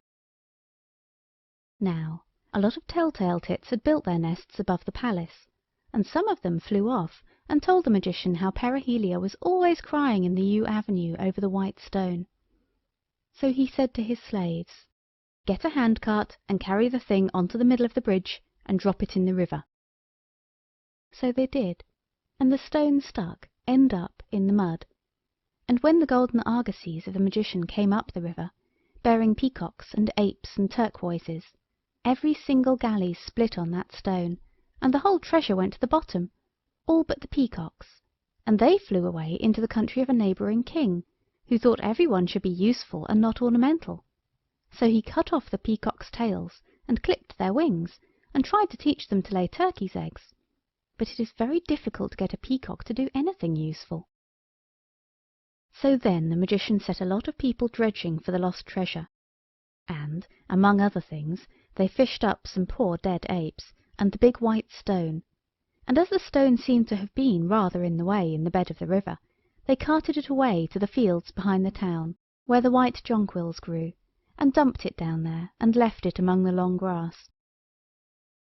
and the Princess could not come and cry over it there, because she did not know where it was, and besides she was very busy, for after she had refused to marry him, the magician said, "Very well then, you can just do the free washing."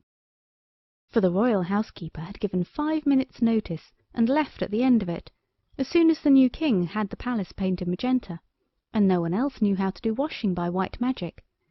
And though the people had sneered at it in the White King's time, they stood out for it now, and said free washing was what they had always been accustomed to. Poor Perihelia did not know the white magic, but she washed by the sunlight magic, and everything she sent home from the wash was pinky, or pearly, or greeny, like the little clouds in a May dawn. The people were pleased, but not the magician. "I like a colour to be a colour," he said. "I hate your half-measures." He was beginning to remodel the kingdom to his own fancy. Instead of a Lord Chief Good-doer, he had a Lord Chief Magician, and instead of the Education Department, he had a permanent committee of black and coloured magic, and he shut up the free wash-houses. "Who wants to wash?" said he, and he ordered a free distribution of nasty medicine instead. And altogether he was really beginning to enjoy himself, when another tell-tale tit came fluttering in at the window of his laboratory, and perching on the top of a crucible, told him of a rumour. The rumour had been running about the town like a mad thing, and wherever it ran it left its tail behind it. Rumour, as you know, is a beast with many tails, and now everybody knew that the white stone had moved in the night, and had come rolling up to the gate of the town. "Whatever shall we do?" said the Lord Chief Magician, who was pounding up nasty things in the mortar ready for the free distribution of medicine the next day. "Smash it," said Negretti. "I'll take a turn at the medicine while you go and see the thing done." So the Lord Chief Magician called together the permanent committee of black and coloured magic, and sent them to break the stone. And when they began to hit it with their hammers and picks, 17 sharp splinters of white stone flew off, and each splinter hit a member of the committee in the eye, and killed him. There were exactly 17 members as it happened. So then the Lord Chief Magician shut the town gates, and ran home, and hid under the bed. And the people of the town were very much interested in the stone that had rolled by itself, and had killed 17 members of the committee, and they made little parties and picnics all day long, taking their children to look at the stone, and carrying sandwiches with them, and bottles of beer. The magician was very angry. "Such rubbish I never heard of," said he, when the tell-tale tit alighted on the window-sill and told him of it. "If they want to look at anything, why can't they come and look at me? I'm sure I'm coloured enough." That night the stone rose up in the thickest of the black dark, when no one at all is out of doors, except the police, and not always him, and it smashed through the town gate and came rolling right up into the square, and lay there. The tell-tale tit awoke the magician in the morning by singing the news sharply in his ear, and he went out to see. There was a great crowd in the square, and they all cried out, "It is a magic stone! It will bring us luck! Build it into the royal palace!"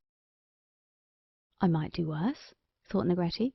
"If good Roman cement and a double coat of magenta paint doesn't keep it quiet, nothing will." So he gave orders, and the stone was carted to the palace and built into the wall over the great gate, and while they were gone to fetch the red paint to cover up the stone and the mortar, the Lord Chief Magician came out from under his bed, and went sneaking up to the palace and in at the gate. And the stone fell on him and smashed him quite flat. Then Perihelia came running out, and she washed the mortar off the white stone by her sunlight magic. And when the magician came out, she said, "Let it lie here tonight, and tomorrow, if you will let me go, I will take it away to my own kingdom, so that it shall never trouble you again." Negretti agreed, because he did not know what else to do, and he was beginning to despair of the princess ever marrying him, because he had now asked her to do so every day for a month, and always with more display of plush and jewels, and she said no more decidedly, and even crossly, every time. So he began to lose heart.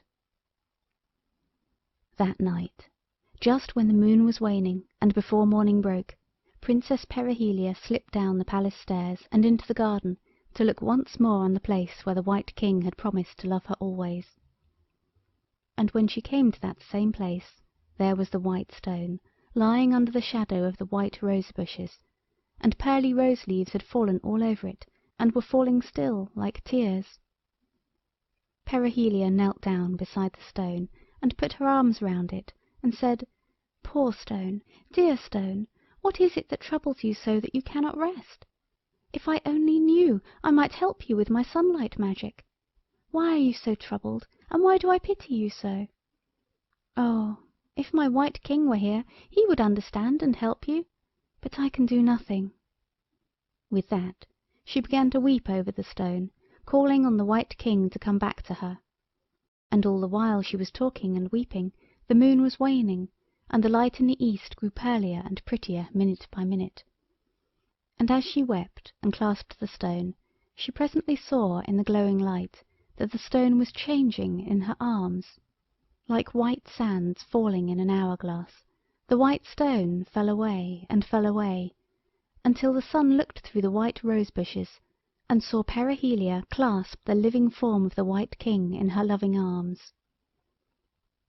The sun's was not the only eye which saw the meeting.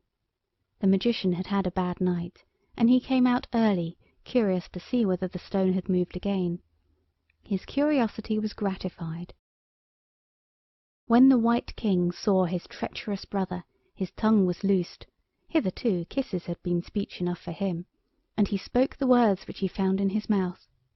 And they were, naturally enough, the last words that had gone in at his ears, and the words were first Persian, and then Greek, and then Arabic, and Spanish, and the language of foreigners from Essex. And the words he wound up with were, "Be changed into a stone."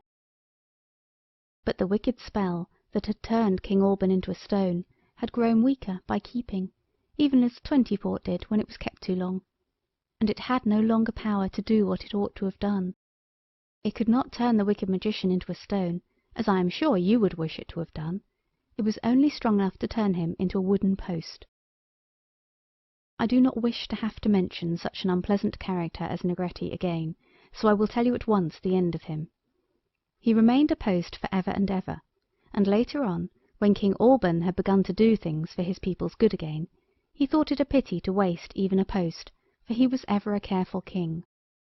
So he had it made into a pump, and the water from it was bitter and nasty, like the medicine the magician used to give the people, and it was very good for children, and gave them a nice bright colour in their cheeks. Take care you do not grow pale, or you may have to drink the water out of that pump. It is now at Harrogate, or Epsom, or Bath, or somewhere, and you might quite easily be taken there and made to drink that unpleasant water. The first persons who had to drink it were the magician's retinue. The king thought it would be good for them, and they were very grateful. But the next night they stole the state barge, and went home by sea to their own country. Among his other improvements, the king started municipal omnibuses, which were white and gold. But the pump being near the place where the omnibuses changed horses, the conductors used to take the bitter water to wash the omnibuses with, and gradually they became scarlet, and blue, and green, and violet, just as you see them today.